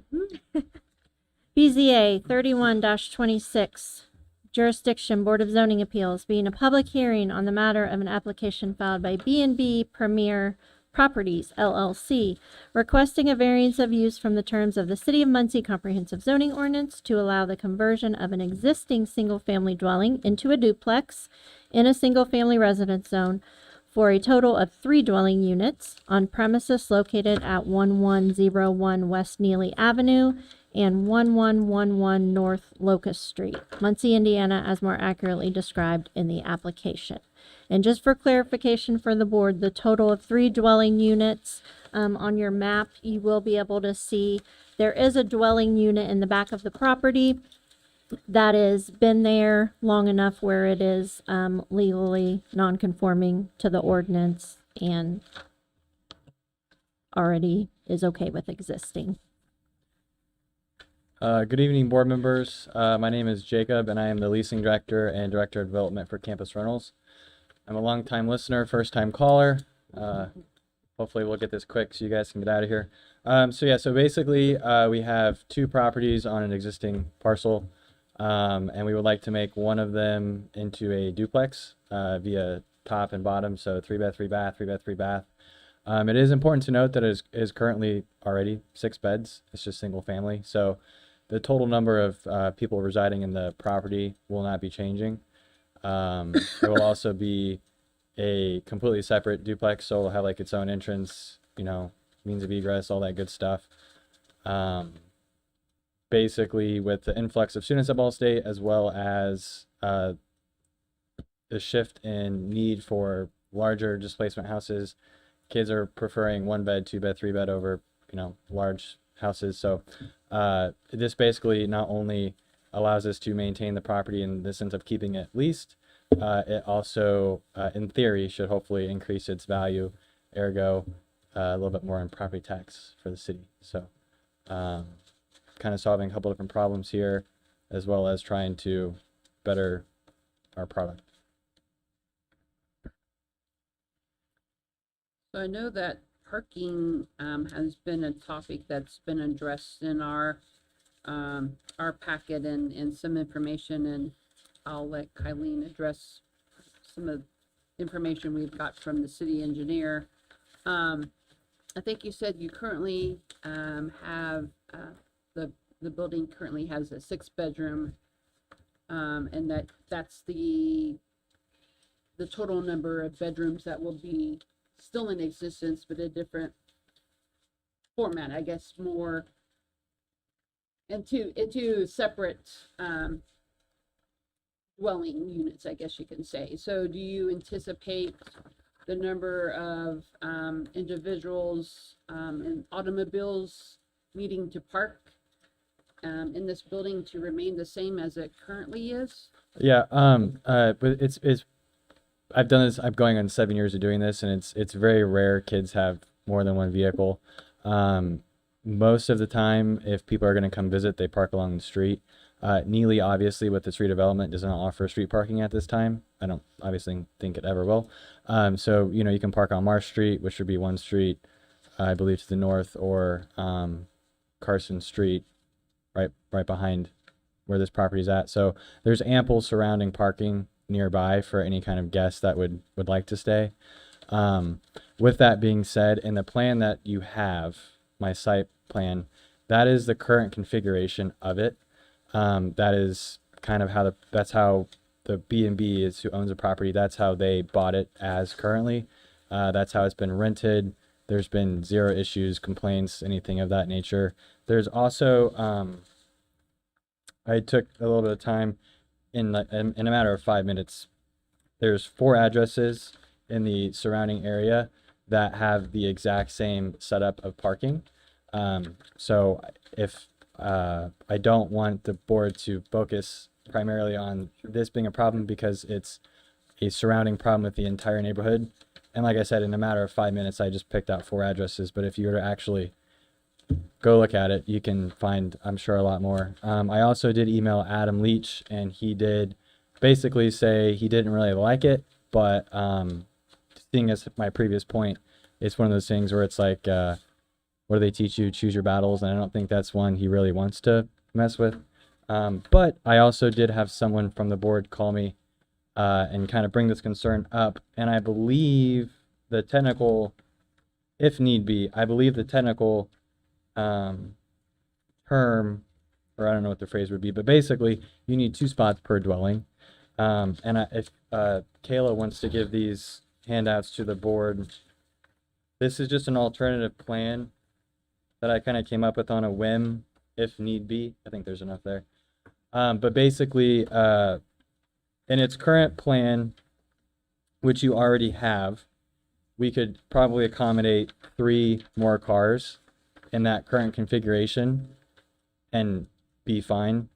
But in terms of just a technicality, if you park them along that strip and you're not entering the right of way of the street by doing so, you only need 2 spots per dwelling. There's 82 feet there, and I think you need 18 feet long, so that will accommodate up to 4 cars, ergo getting the requirement of 2 cars per dwelling. So, I mean, worst case scenario, I think we meet that requirement. But like I said, it, in a way, in my head, should be kind of grandfathered in since it's how we bought the property and bed count's not changing, as well as every other house in that neighborhood parks similarly. So I'm hoping that will not be an issue for the board.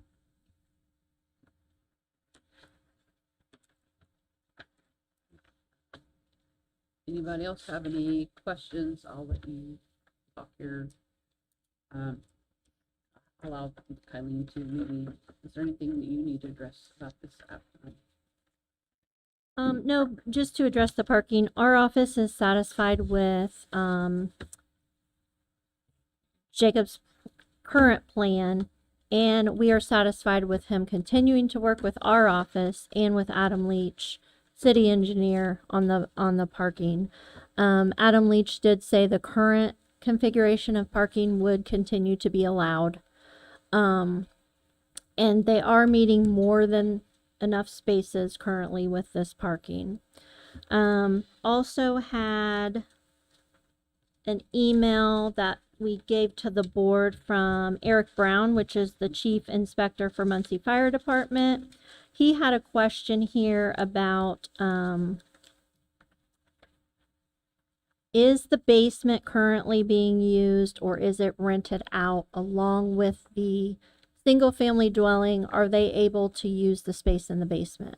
And Yeah. is that being done? Yeah, so if I understand the question correctly, I'll kind of answer it how I heard it, and then if I'm incorrect, just let me know.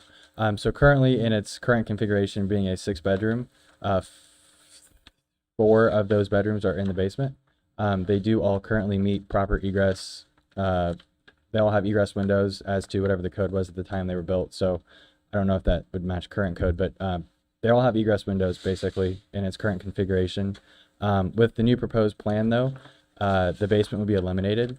And what I mean by that is it will still exist, but it will be essentially a mechanical use only. So tenants won't have access to it.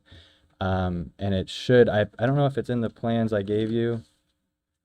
I believe the person that is doing the construction, which is JLC Construction, who he also owns a lot of rental properties. Terry Moore owns JLC Construction, but all of the ones that he does personally that we also manage for, he does like a separate entrance to the basement via the outside. So you actually can't even access it at all from the inside of the house. So I'm assuming that's probably the plan. And based off of the plan, if you look on the downstairs plan, there appears to be a basement entrance, landlord access only outside. So yeah, tenants will not have access to the basement, and we don't plan to put any, have any people living down there. So all 3 rooms will be on the main floor, and then obviously the existing structure as it sits now will not accommodate 3 rooms upstairs. So the whole top is going to get chopped off. It's going to get a little buzz cut, and we're going to, put a little toupee on it and make it accommodate 3 beds and 3 baths. Okay, so another comment from Mr. Brown is that with the 3 units, that would qualify this property as a Class 1 structure and would need to conform with all current Indiana adopted fire and building codes. And those would come into play when you get your permits. You would need those inspections to then get your certificates of occupancy released and so forth. So just kind of a comment there. And then his last question is there any more detail regarding the egress component from the 2nd level? What are the, is the egress from the 2nd level just the stairway? Yeah. Is that the only exit? So I guess I have a question if you could clarify further on like the 3 dwelling aspect. So I understand how that would make sense if it was all 3 dwellings, or I guess all 3 units in one structure, but one of the 3 is a completely separate unit. So I don't know if that would still apply because it's not actually like an apartment. You're not having 3 units that are tied together. So I know that on a technical speaking aspect, you have 3 units on property, but they're not connected. So I don't know if how that affects fire code. But in terms of the second question, there's going to be obviously the full door access via stairs that go outside. And then your second means of egress would be whatever code compliant means of egress in terms of window size would be. So you would leave through the window if there is an actual problem. I can't speak for him, but I think when he said 3 or more separate units, he had mentioned the basement being rented out. So I think that comment maybe was if you were still renting the basement, still renting the 1st floor, and then Gotcha. and then renting the new For sure. Yeah. 3rd floor. So without use of the basement, I think this would not apply. Cool. But these are not our office's area, so For sure. you would deal with the city building And that would commissioner. that would just and happen him with the on this. contractor when he pulls permits, correct? Yes. Yeah. Then I Yes. think we'll have no issue with that. Yeah. Okay. Thank you. For sure. So just to be clear for the record, so with the proposed redevelopment of this structure, you're going to be altering the neighborhood character of the building and the street, correct? Yes, the physical house will change on the outside. Okay, thank you. Yeah, if you, I don't know if you guys are like familiar with Campus Rentals product, but we've been before the board numerous times for this very exact same thing, and the houses that they're putting out currently, obviously all like that needed approval and didn't need approval, are quite nice. I bring quite a bit of parents through houses, obviously for showing purposes, and we get comments all the time of, these houses are nicer than their houses they live at home, and that's people that have Zionsville addresses, Carmel addresses, etc. The latest one I think you guys approved, which was 1221 Rest Rex, that one has like 28-foot ceilings with a balcony, and it's a really cool house. So if you look at any of the houses that are in that immediate area, you know, with the physical aspect of the house having to change, right now I believe it has like a faux brick, whatever that, like, you know, not full brick, it's faux brick. So is it going to change? Yes, but it's going to change for the better because you're going to get, you know, new siding, new windows, new roof. Will it change? Yes, but it actually, if you look at mostly the Neely neighborhood, a lot of those houses have been like redeveloped. So they all have vinyl siding, vinyl wrap windows, you know, architectural shingles compared to a lot of like the older style houses. Like basically they don't really exist on Neely. They all are kind of new. So actually I'd make the argument that in its current status, this house is more of a visual outlier than when it will be finished. Anybody else have any other questions? You can have a seat then, sir. Thank you. Anybody wishing to speak in support of BZA 31-26? Seeing none, anybody wishing to speak in opposition to BZA 31-26? Also seeing no one, then the chair would entertain a motion on this request. I would make a motion to approve BZA 31-26 with the conditions that the applicant continue to work with the city engineer and DMMPC staff to address the parking needs, and that the applicant obtain all necessary permits and approvals, including the Muncie Fire Department and City Building Commissioner. Second. I'll second that. You have a motion and a second. Roll call, please. Billington, Yes. Rich, No. Hamilton, Yes. Hines, Yes. Ivy, Yes. Knapp, Mathewson. Yes. 6 yeses, 1 no. So that is official action of approval of BZA 31-26. We will provide you with certification of that approval, which will allow you to proceed with your permitting process. Thank you for being patient.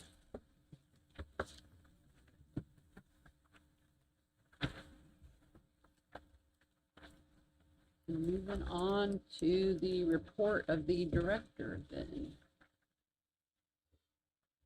Okay, I'm just going to say, everyone have a good evening and safe drive home and get some rest. Motion approved. Oh, that's You you. move to adjourn. Yes. Thank you, everybody.